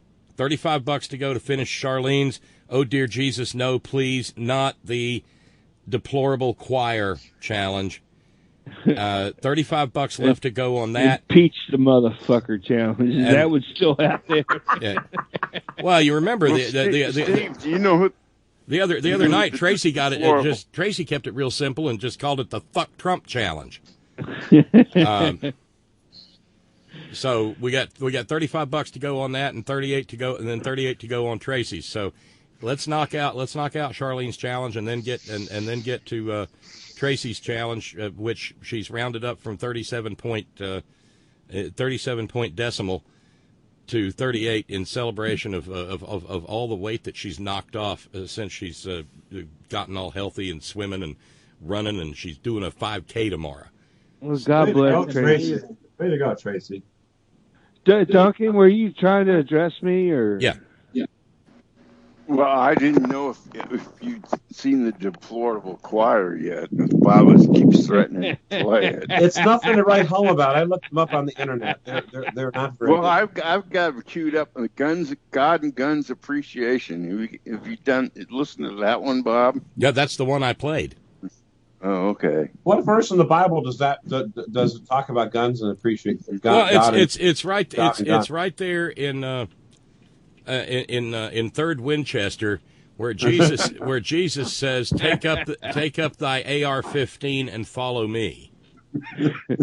Next to the two armed Corinthians, right? Two Corinthians walk into a bar.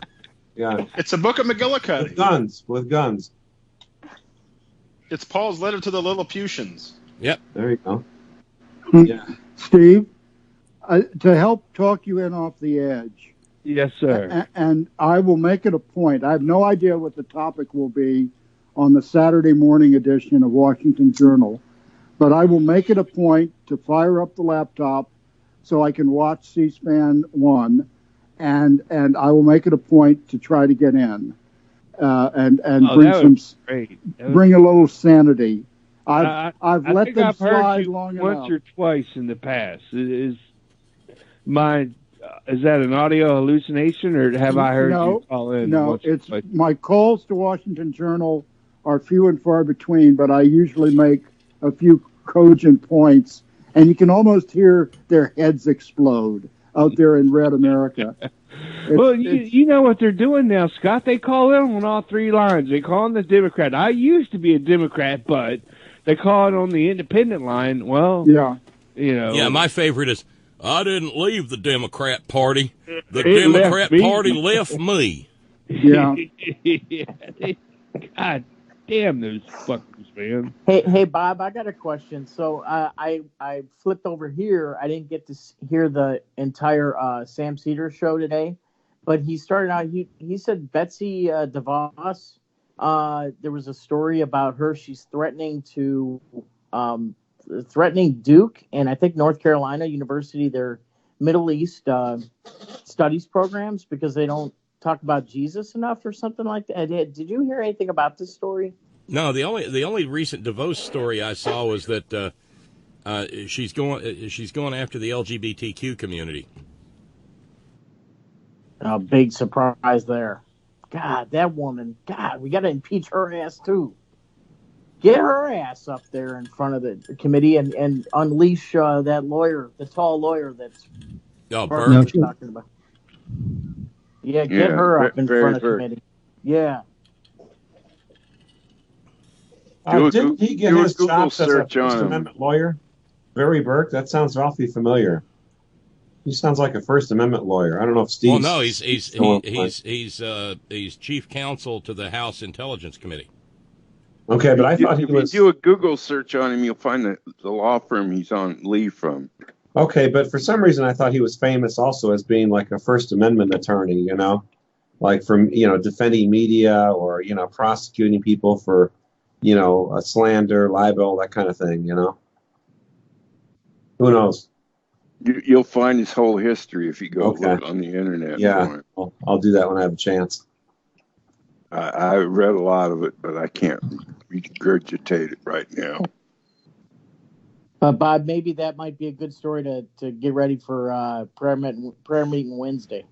I just put a link to it in the chat room. Yeah, it's what it says. The feds want they cite the Islam focus in review of the Duke in UNC language grant. So what is her deal? I don't quite get it, Steve. I guess they focus too much on Islam. I mean, what do you expect from the Secretary of Education from Amway? I mean, seriously. The Secretary of No Education. The Secretary of didn't graduate college. I mean, that's no slur on not going to college, but you should know a little bit about all aspects of education, including college, if you want to be the Secretary of Education. Now, if she wanted to be the Secretary of done graduated 6th grade alongside Jethro Bodine, that's a different thing, but we don't have one of those. And Steve, thank you very kindly, you and the lovely Miss Karen and little Cletus and little Twiggy. Apparently they went out and found some bones, did they? Because we're let's see, where were we? Yes, sir. Well, Cletus, when she was scratching the chiggers off, she found a few bones for you. Well, we're down to just $20 to go to finish Charlene's challenge, and that's deeply inspiring. That means we got about 45 minutes to knock out $20 and plus 38, so that's $58 in about 45 minutes, and we will have both challenges covered. Well, we got to keep this going, or I'll lose my fucking mind, man. I'll throw in 10, Bob. Hey, thanks, Christopher. Christopher from Oregon. Yes, thank you, Christopher. So that's 10. So 10 to go on Charlene's and 38 to go on Tracy's. That's pretty huge. Thank you, Charlene, and thank you, Tracy. Yes, indeed. Yes, indeed. Man, I wish I was a gazillionaire and I could just pay off your debts for the next 30 years. I would do it. Every now and then, Agnes and I'll be talking. I say, well, when we win the Mega Millions tomorrow, because got to keep hope alive, right? Yeah. 1 in 283 million. I'm still holding out hope for that Andrew Yang $1,000 a month for a year. Yeah, I know. I'll take it. What the hell, man? I don't mind putting up with, campaign emails if I have a chance to win a. Did you send in the essay, Scott? Yeah. You did? Well, are you going to read it to us? Did you save a copy? Somewhere on the old hard drive. No, it was just pretty brief. I mean, it's the kind of stuff that I've talked about off and on the front porch and in calls to Bob, just me and him. People in the upper echelons of America don't realize how critical things are for most people in this country. They just have no idea that a lot of us are just fucking hanging on from day to day, from week to week, by our fucking fingernails. Yep. And they would think nothing of having their their medical needs attended to quickly and competently. It's just a no-brainer for them.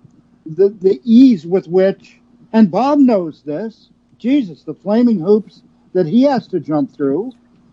I mean, in some ways, he's worse off than I am, because I at least have Medicare, Medi-Cal, and Social Security. He doesn't live in a place where such things are possible. Well, I mean, we've got the expansion. I just, well, yeah, you have a qualification, but you're in the donut hole, right? Well, yeah, I'm between the cracks. Yeah, and that is my point. There are people in this country, more of them than most people know, that are just at the abyss. They're staring down into the abyss from day to day, and I mean, Trump is symptomatic of what happens when people are so desperate they'll grasp at anything, thinking that it might offer some promise. for them. You know? Well, and Scott, you would never know this from listening to the news, the corporate media, and look at the stock market is up again. Oh, it went down a little bit, but now it's bounced back. And doesn't affect them. Look at They're the stupid. GDP They don't even numbers. realize it doesn't affect them. Yeah, and it's amazing. It's just such a dichotomy. And that 1% or even the top 10%, they are completely clueless as to everybody else in the country. Well, to hear Trump tell it, let's say with black folks, everything's tickety-boo with the American black in this country. Okay, it's never been better. Couldn't be better. Couldn't be better. Scott, say that again. What is it? Tickety-boo? Tickety-boo. Yes. Look it up. Tracy, you still listening? East Coast. But here's the deal. There was a thing in the New York Times. There was a thing in the New York Times, I think, or maybe it was a Post. I'm pretty sure.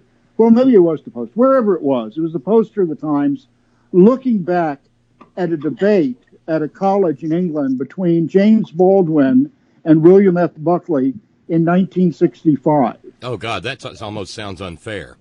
Find that article, because embedded in it is the 1-hour debate between Buckley and Baldwin, and listen to that debate, listen to what Trump has to say, and then look around you and tell me, yeah, granted, there have been improvements in the lot of black folks in this country, but it's like, I forget who said it, the future is already here, it's just not evenly distributed yet. Some famous thinker said that some years ago. And that's where we are. Yes, we've made some pretty good strides. I'll pat myself on the back for that and our country. But don't just rest on your laurels based on what was done in 64 and 65 and maybe a little bit later on. Or undone, or undone a few years ago by old balls and strikes John Roberts, who declared that there's no such thing as racism in America anymore.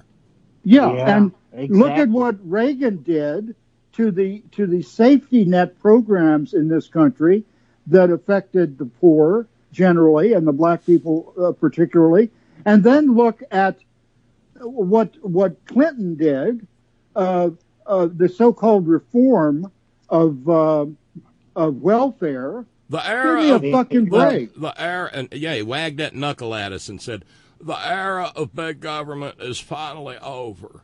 Well, fuck him. With friends like that. Well, right, because see, if you that welfare reform bullshit was so sickening because he went along with Newt Gingrich because he thought they might, the Republicans might like him a little better if he would just shit on poor people like they like.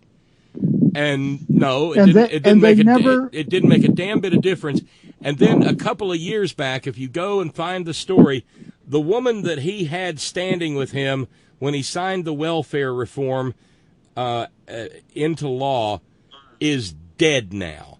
And she, as a result of his reforms, died a horrible, miserable death after a horrible, miserable life. Well, Bob, I get push alerts on my phone every day saying, what a horrible shape the economy's in and this inverted yield curve, and we keep having to inject money into the Fed every night so they have money that'll pass around to each other. That's not good, man. It's still inverted, Steve? Yes. That's been going on for how long now? A couple of months? Yes, and I don't know if you've been keeping up with it, Rick, but what happens is it periodically gets inverted. It hasn't stayed consistently inverted. All right, Steve, but they have been injecting money for the last 4 nights. Yeah. I heard that from Richard. Back and forth to each other. That's not a good sign. They lowered interest Steve in Georgia Yes, this sir. This is not part of my official TV viewing tip, but at Todd's suggestion about a week ago, last night I watched the 5 or 6 part series from the BBC television called Pandora's Box. And some of it is dated, but the concepts it presents are worthwhile to review and to remind ourselves of. It's on YouTube. There's one link where you bring up the link and then you watch all 5 or 6 parts. easily. You don't have to go searching for them. But it's a documentary series called Pandora's Box, talking about the Fed and monetary policy and that bullshit Milton Friedman scam that was run on America for a long time under Reagan and people of that mindset. It's Chile just, too, yeah. Oh God, yeah. It'll make your boil blood. Yeah, it'll do that too. It'll make your blood boil. Why would we have to keep injecting money, liquidity into the financial systems? This has gone on for the last 4 or 5 nights. Something is not right. Well, the premise that they present in Pandora's Box is the fact that the think tanks and the great economists, so-called, thought that they had it sorted out. Not only could they come up with charts and graphs and formulas to explain why things are currently the way that they are economically and socially, but they thought they had charts and graphs and formulas to predict future behavior of the economy. Well, we know from experience that a lot of that is bogus, at least the way they practice it. Well, that's Scott, that was Greenspan. Greenspan said, we've got everything figured out, and as long as everybody does and behaves the way that they should do, so the housing market bottom. Yeah, and they said, well, who could predict that these people acted irrationally, irrational exuberance, right? And it's because we're humans, and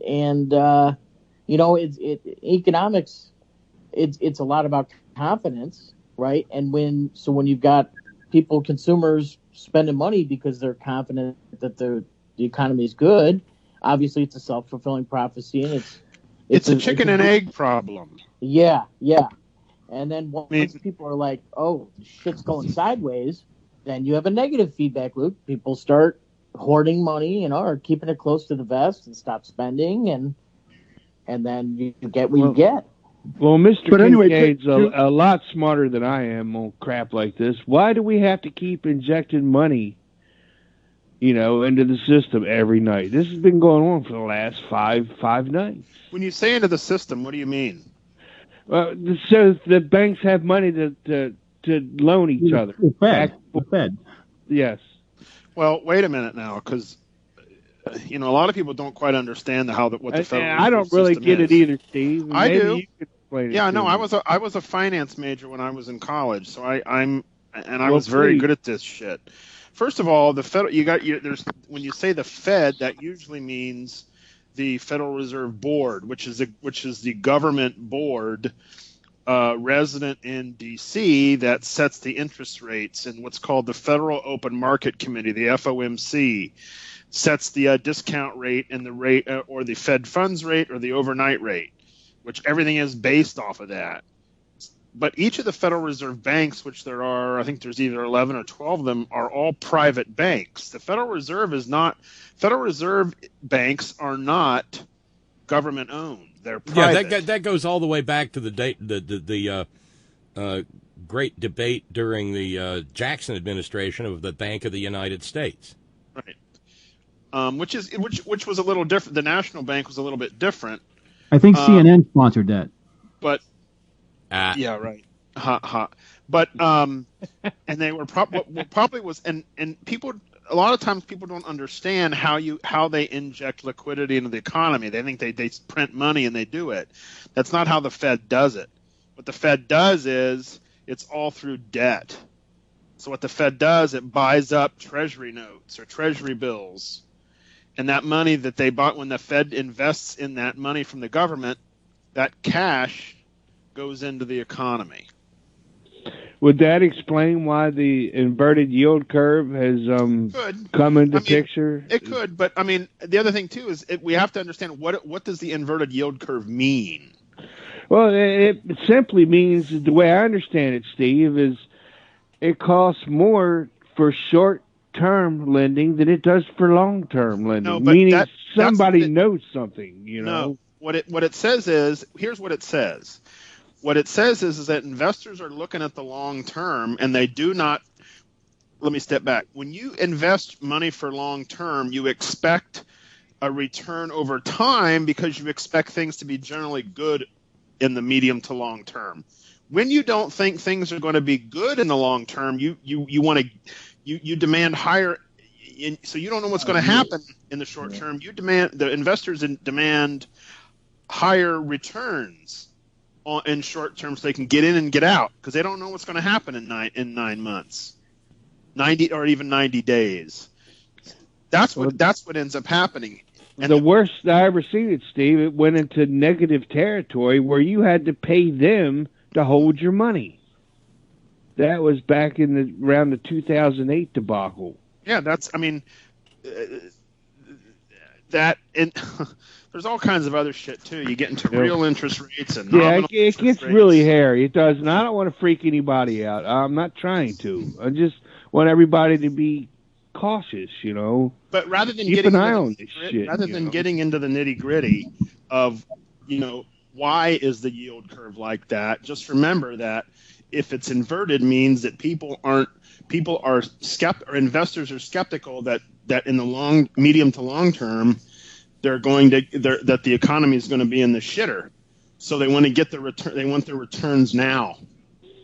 But they're comfortable with long-term returns. No, they're not comfortable with long-term returns. Well, then why would it be a higher rate for long-term than it is short-term? Oh, well, okay, wait a minute. But that's not what the normal yield curve is. People are okay putting their money away and not being able to get in and get out because they think that over the long term they're going to make a better return. When they think things are in the shitter, what investors are saying is, I don't know what's going to happen in 9 months. 2 years. I don't think it's going to be good. So, it's also an indicator. It's also an indicator, short-term, mid-term, and long-term, of confidence by a certain. That's what I'm saying. Yeah, that's right. People are demanding higher returns now. They don't think they're going to make a better return if they put their money at risk for a longer term. And the irony here is, earlier I was alluding to the situation that so many Americans are in, and people around the world also, in terms of uncertainty in regard to their personal needs and desires. The irony is, the movers and shakers, the money people, also don't like uncertainty. The difference is they're in a position to do something to protect their own deal that could or could and probably will again screw all the rest of us even worse than we're currently being screwed. Oh, yeah. They know how to make money either way is what it comes down to. Yes. Perfect analogy. Perfect. It doesn't matter. The bulls and bears will dance no matter what. Because if you do it right, like you say, you can make money going up or coming down. Yeah. So, Steve, do you think there's any coincidence? When the necrotic nectarine, when he announced that's a good one. When he announced that they had the Chinese trade deal was going through, right? And then he came out and he basically said, I lied to boost markets, right? I mean, that presents a terrible amount of confidence. Nobody can have confidence in the necrotic nectarine, right? And then it seems like things started going sideways with the inverted yield curve shortly thereafter. I don't know if there's any correlation there, but who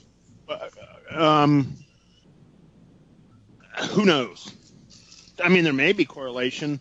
The real issue is the causation. Did that cause it? I mean, who knows? That causation is always that there is the $1 million question, my friend, isn't it?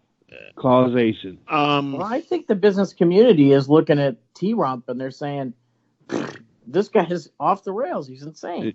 Yeah. Hey, Bob, I got a bone to pick with you. You're a little bit hard on DeVos there. It wasn't her fault that she got the wrong position in the cabinet. Agent Orange should have named her to the head of the Navy because she owns 12 yachts. So. Well, there. Okay. Yeah, whatever happened to the one that got hijacked or somebody tried to steal it, right? Yeah, it was in Cleveland, Sandusky. Oh, yeah. Oh, it was you, Joe. You did. Yeah, they You were the untied the pirate? ropes. They untied the ropes and let it sail in Lake Erie. But Joe the the boat, pirate. but Lake Erie is so full of blooms, algae blooms, and phosphor. The damn boat came back. Jesus. The legend lives on from the Chippewa on down of the education secretary they call batshit crazy. Well, the algae blooms are so bad. If Christ Himself were to come back, He could easily. Any of us could walk on them. Water. He could roller skate on the water. Dear, hey, there's a new exclamation. Dear sweet roller skating Jesus. Yes. Dear sweet roller skating on Lake Erie Jesus. That better be in the Duke Middle East Studies curriculum right there. Hey, I got another thank you to send out. We're making real progress on another community made miracle. Thank you. Great. Thank you to Elizabeth. Elizabeth just finished off Charlene's challenge and took a bite out of Tracy's challenge. All we got left on challenges now is $23. $23 to finish off Tracy's I've lost 38 pounds challenge, and there will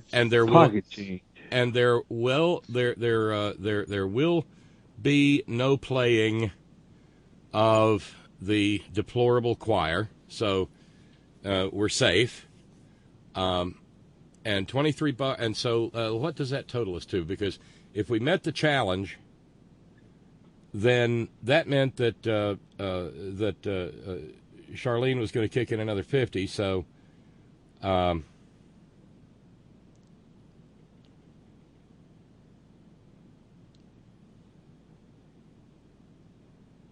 leaves $224 to finish the month. If we finish Tracy's challenge, that leaves $224 to finish the month of September, and we are done fundraising. And if we did it tonight or by Monday, then we will have 6 lovely days, more than a broadcast week of fundraising free radio. Grovel free radio, man, that would be awesome. Thanks, Steve. I love you too. As I heard that, I'm like, okay. Bob and Steve, is it okay to do? Is it okay to quickly do my official TV viewing tips? Please do. Yes. Okay. 2 of them are spur of the moment ones. They're both on YouTube, but worth your time. The one I mentioned earlier, the little series Pandora's Box from the BBC from a few years back. The other is going to take some searching, but they're also on YouTube. In the search box on YouTube, write Tom Snyder, and then next to it, Sterling Hayden, Hayden. I have seen that. That is fantastic. Have you seen those? It's 3 different interviews that were done in the mid-'70s on the old NBC Tomorrow Show, hosted by Tom Snyder, and his guest was the actor, and he's more than an actor, an author, a hellraiser, a proponent of Scott, if I just put in Tom Snyder, what else do I need to put in to bring this up? Sterling Hayden. Tom Snyder. Sterling, Hadding? No, Hayden. Yeah. He's the guy. He's the guy who plays General Jack D. Ripper in Dr. Strangelove. Yeah. And he also once bragged he was the only man on planet Earth ever to join the Communist Party and buy a yacht on the same day. Yeah. That's funny. Yeah. But anyway, there are 3 different interviews from like 76, 78, and I think 79 or 80, a few years before he passed. But find these and watch them. They will inspire you. Because I watch them every now and again just to hang on to the wisdom of this gentleman who has a story that is just unbelievable. So those are the 2 unofficial. Pandora's Box and the Sterling Hayden, Tom Snyder interviews on YouTube. Here are the official ones. 2 of them are on Netflix. I'll do those first. The first one is a documentary called For the Love of Spock. It was produced by the son of Leonard Nimoy, who played Mr. Spock on Star Trek, and it is a lovely documentary about Leonard Nimoy. For the Love of Spock. The other one I found quite by accident on Netflix. It's a documentary from about 2 years ago. It's called Clive Davis, The Soundtrack of Our Lives. If you enjoyed American popular music in the late 60s, into the 70s, the 80s, the 90s, the 2000s, Clive Davis was a record executive for a couple of different record companies during that era and signed all manner of stellar artists, many of whom we hear from to this very day. But if you've got Netflix, I can't recommend this documentary more highly. Clive Davis, The Soundtrack of Our Lives. And the last one is on Amazon Prime, and I had seen it a few years ago, but I saw it on there again for free, and I said, well, this one's worth watching. It's also by a son of a famous person. It's called The Man Nobody Knew, and it's by the son of William Colby, who was a honcho in the CIA many moons ago. And in watching Big Bill Colby. Yes, it may seem like initially that it's a puff piece, but it's not. Scott, say that again. The Man, what is it? The Man Nobody Knew, and it's on Amazon Prime. Thank you, sir. So it's not a puff piece at all. For those who don't remember William Colby and his exploits in Vietnam and the Phoenix program, I do. It is well worth your time to get a sense of this man and what he was up to. But anyway, those are my viewing tips. Awesome. That sounds like some light. I'm definitely gonna look up the Sterling Hayden one because I've seen those before. I haven't seen them in a long time. Hey, I got great news. Tracy's challenge has been met, courtesy of another charter member of the Sorority of Leans and Queen Tracy's Reverse Oreo Society. That would be Darlene in Connecticut. And Darlene is extending a $77 challenge to round out a full 100, and that would get us down to done for September, if that can happen. Nice. If that can happen in 18 minutes. And so, let's see, 72. Anything's possible. Thank you very kindly to Vanessa. Thank you, Vanessa, so very much. So we're down to $52 on Darlene's challenge. $52, and yeah, that would be amazing. $52 to go. Very close to being done. Let's see. That's tremendous. There's been a little bit more dribbling and drabbling out in regard to the Ukraine thing. The Ukraine thing, that's complicated journalism, talky talk. It's going to be in the news forever now. Well, but in a way, I'm happy about that, Sparky, because that means that the story doesn't just disappear down the 15 millisecond news cycle. So what it boils down banged to, up by something else idiotic he does every day. And he's trying. Today he promised on video in a babble. He said we could wipe out Iran in 10 minutes. And committing a genocide is a good thing. Jesus. But the details coming out are that in speaking with Ukrainian President Volodymyr Zelensky, he said Ukraine would improve its image if it pursued corruption cases about Joe Biden's boy, Beau. And the thing is, the Ukrainians are the ones who released a readout of the call. So in other words, and Ukraine is desperate for military aid from the United States because Ukraine is trying to defend itself from being overrun by Russia. And so, unspoken out of that phone call was that he drilled into the Ukrainian president to go after Biden's son. And then, doubling down, that's when he sent Giuliani over to try to arm twist the Ukrainian government. And they met in Madrid.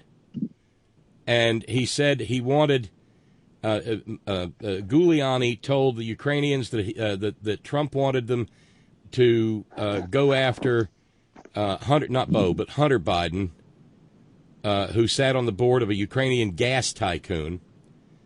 And they also wanted Ukraine to say that the Democrats had colluded with Ukraine to release, and see, this is, oh, Jesus Christ, this is sickening. They wanted Ukraine to say that the Democrats colluded with them in order to slime, wait for it, here it comes, Paul Manafort. They're setting up a claim that Paul Manafort, instead of being a filthy fucking felon like he is a goddamn victim.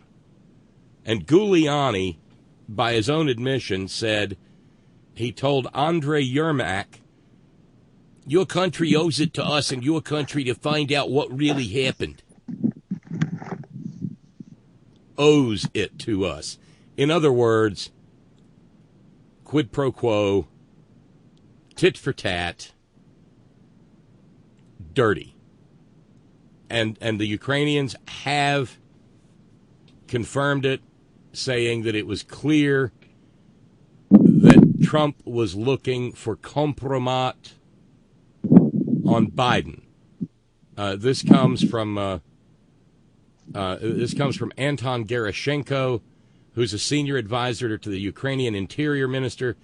He said, clearly Trump is now looking for compromat to discredit his opponent Biden, to take revenge for his friend Paul Manafort, who is serving 7 years in prison.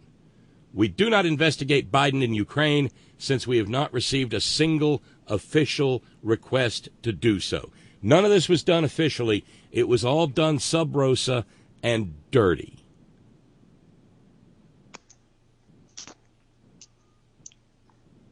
So that's pretty huge news. Yeah, that is huge news. Yeah. And it's only going to get worse. Wow. Meanwhile, I have along the same lines, along the same, one of Lady B's wonderful observations. She said, I wrote this earlier when I was, stoned, and after listening to your first few minutes, I thought, wow, this may be a probable scenario. What if Trump, going after the future savior of our republic, Joe Biden, was a step too far? What if the powers that be finally decided enough is enough? If Trump was willing to compromise Biden by asking a foreign power to dig up some dirt on him, then that means he was willing to do anything to save his ass from impeachment, prosecution, and imprisonment. That could actually affect the integrity of our democracy. Important folks might get hurt. Okay, so the rich got a tax cut, and more than a couple of oil and gas companies got some environmental protection rules thrown out. Friends of friends got their palms greased. Now there's been some, and continues to be, collateral damage. But other than that, a lot of powerful people have benefited from Trump's dysfunctional reign. But now shit had gone too far. He's hurting too many of the wrong people. And not only are the masses not feeling big business's lies about raises, health care, and climate change anymore, they're also not feeling that voting Republican also means that you support putting kids in cages. The middle is like, yo, leopards are starting to eat my face. Y'all legislators need to check your boy. Word. Impeachment probably is off the table. So why would those in power just start not supporting Warren or Buttigieg? Because Joe Biden is a made man. Corporate America knows he's not a big threat.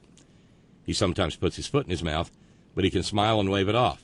He's safe. He's a rich old white grandpa. He's perfect for repairing America's image. So maybe we will finally see our leaders wake up and make moves to get rid of this clown. Again, this could be tinfoil hat thinking, And, well, weed's a hell of a drug, smiley face. But I think any moves anyone's going to make to kick Trump to the curb will be to preserve the status quo, and what represents the status quo is Joe Biden. Anything is plausible, but something's coming. Whether or not it will play out for public consumption never really is for us to know, but it's time. And you best believe some political heads, no matter how minor, are gonna roll. That from Lady B. And that is brilliant analysis. She's so eloquent. She should be a reporter or something. I mean, the way she wordsmiths things together. I want some of that weed. Yeah. That was so well put. Yeah, you know what? That would help. What strain is that? Yeah. How about an endorsement, Lady B? People want to know: is it indica? Is it sativa? Is it a hybrid? We're asking for a friend, Lady B. Yeah, everybody's not ourselves. Everybody's asking for a friend, but they really, really, really want to know because it seems to work real good for you. Probably. Inquiring minds want to know, Lady B. I just like to hear her writings. I mean, she's professional.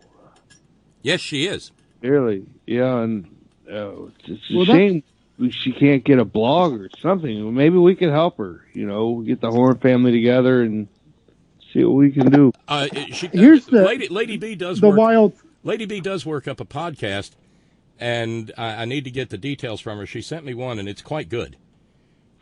And so, wow. That's awesome, Bob. If she does that again, do you mind posting a link or sending me one? Well, yeah. I mean, I've got to. If she will communicate, if she'll tell me, I'll let people know how to find it and check it out. Well, I have been impressed by her infrequent phone calls, but also more than a few of her little essays or missives have just knocked me on my butt in terms of the perceptiveness and the wordplay and all, and the pot. If anything, that probably makes it even better. Sterling Hayden was talking about pot's effect on writing and how you can write sometimes. Not so much right on pot, but it gets your mind in a place where there are few filters in terms of talking yourself out of looking at something the way it actually is. Does that make sense? Yeah, it does. Yes, and this is also I'll mention again because these little moments happen so often on this program. We're probably the only radio program that has a community that includes people who write lines like, "Yo, leopards are starting to eat my face. Y'all better do something." I guarantee that did not happen on another radio show today, or any time lately. No. Yeah, and you don't get pot reviews or anything like that. But well, that's why musicians. That's why musicians invite. It helps the creative process. Well, and I was going to ask you, Sparky. That reminds me. Have you been to the store lately? No, I haven't. I had to go. I'm still shit deep in good stuff. Oh, well, it must be nice. I mean, you know what I'd like to. It only takes a pinch a day. That's a little bitty tiny pinch in the Sutra Ultra Mini. It's a great vape. Bob, do you remember the game? Hang on, Scott. So you were going to ask something, Sparky. What got Mitch McConnell to cave on the election hacking bill thing? I think it was. I think the Moscow Mitch thing. I mean, to hear him say it, it really got under his skin. And the Senate is such a little club that if he senses that his base of support is dwindling, he'll occasionally do something, and his intransigence is putting at hazard people like Susan Collins and Cory Gardner, and he's going to have to fight for another seat he's going to have to fight for a seat in Georgia because Johnny Isaacson took a powder. Well, there's 2 seats up in Georgia. Right. But I mean, that adds another one in there. And so I saw, I was reminded of the article where he said, if I've still got the majority in 2020, after the 2020 elections, I'm going to kill everything that comes to the Senate if there's a Democrat president. And so he had to give some ground. Because he knows that based on a lot of what's a lot of what's going down, that if there's a Democratic majority in the Senate on day one, they may actually get rid of the filibuster, and that will make Mitch McConnell have to sit down and shut the fuck up for as long as the Democrats control the Senate. If he's still there. Yeah. Well, I mean, he's running. So. Yeah, but there's always a chance. Yeah. Oh no, nature bats last, as the saying goes. So was this was the election protection statute that the House passed that he decided to let come to a vote? Is that it, Bob? It's something like that. Yeah. Rick. Was that HR 1 or something like that, or not? No, it's not HR 1 because that's just that. No, this was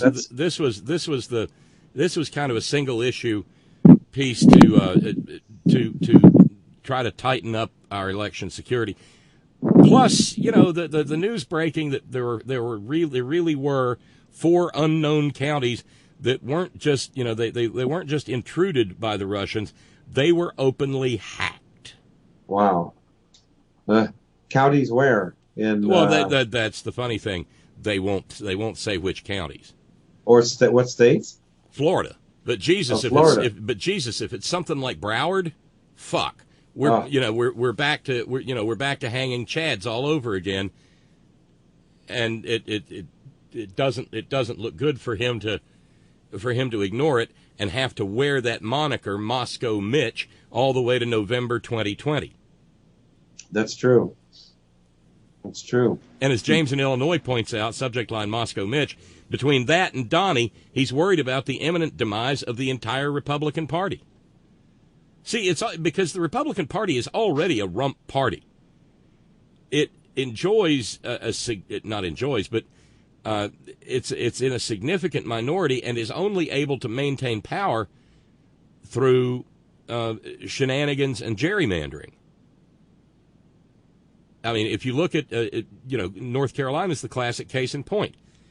The Republicans couldn't get 50% of the vote. I mean, Democrats gave what was it?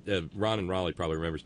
60-70% of the vote went to Democrats, but Republicans control 60 to 70% of the seats. I mean, it's an outrageous number, and that repeats state after state after state.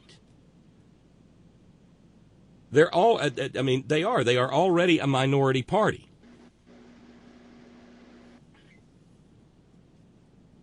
So that's how that plays out. And in the meantime, we are at the end of the program. We got $52 to go on Darlene's challenge, and that will get us within striking distance of being done with the month of September. I mean, it might leave like 24, 25, $50, but $52 to finish Darlene's challenge, and it would be great if somebody could jump in as things wind down here. Thanks to everybody who has participated this evening, your emails, your tweets, in the Extraordinary Ordinary Roundtable. Thank you all. Thank you all who subscribe and contribute on an ad hoc basis to keep this all going. That's how this community remains in existence. Thank you so very much. Thanks to our all-volunteer staff. Thanks to Sparky and Steve.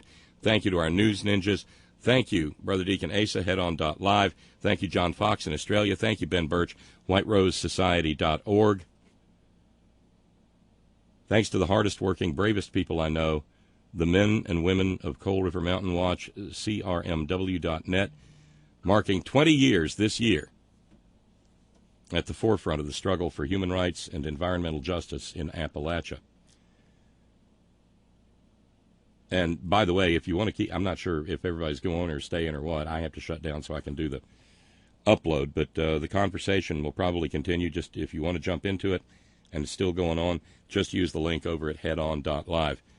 Meanwhile, Lady B with the last word on the way out the door. Subject line, squee! Thanks for the compliments, y'all.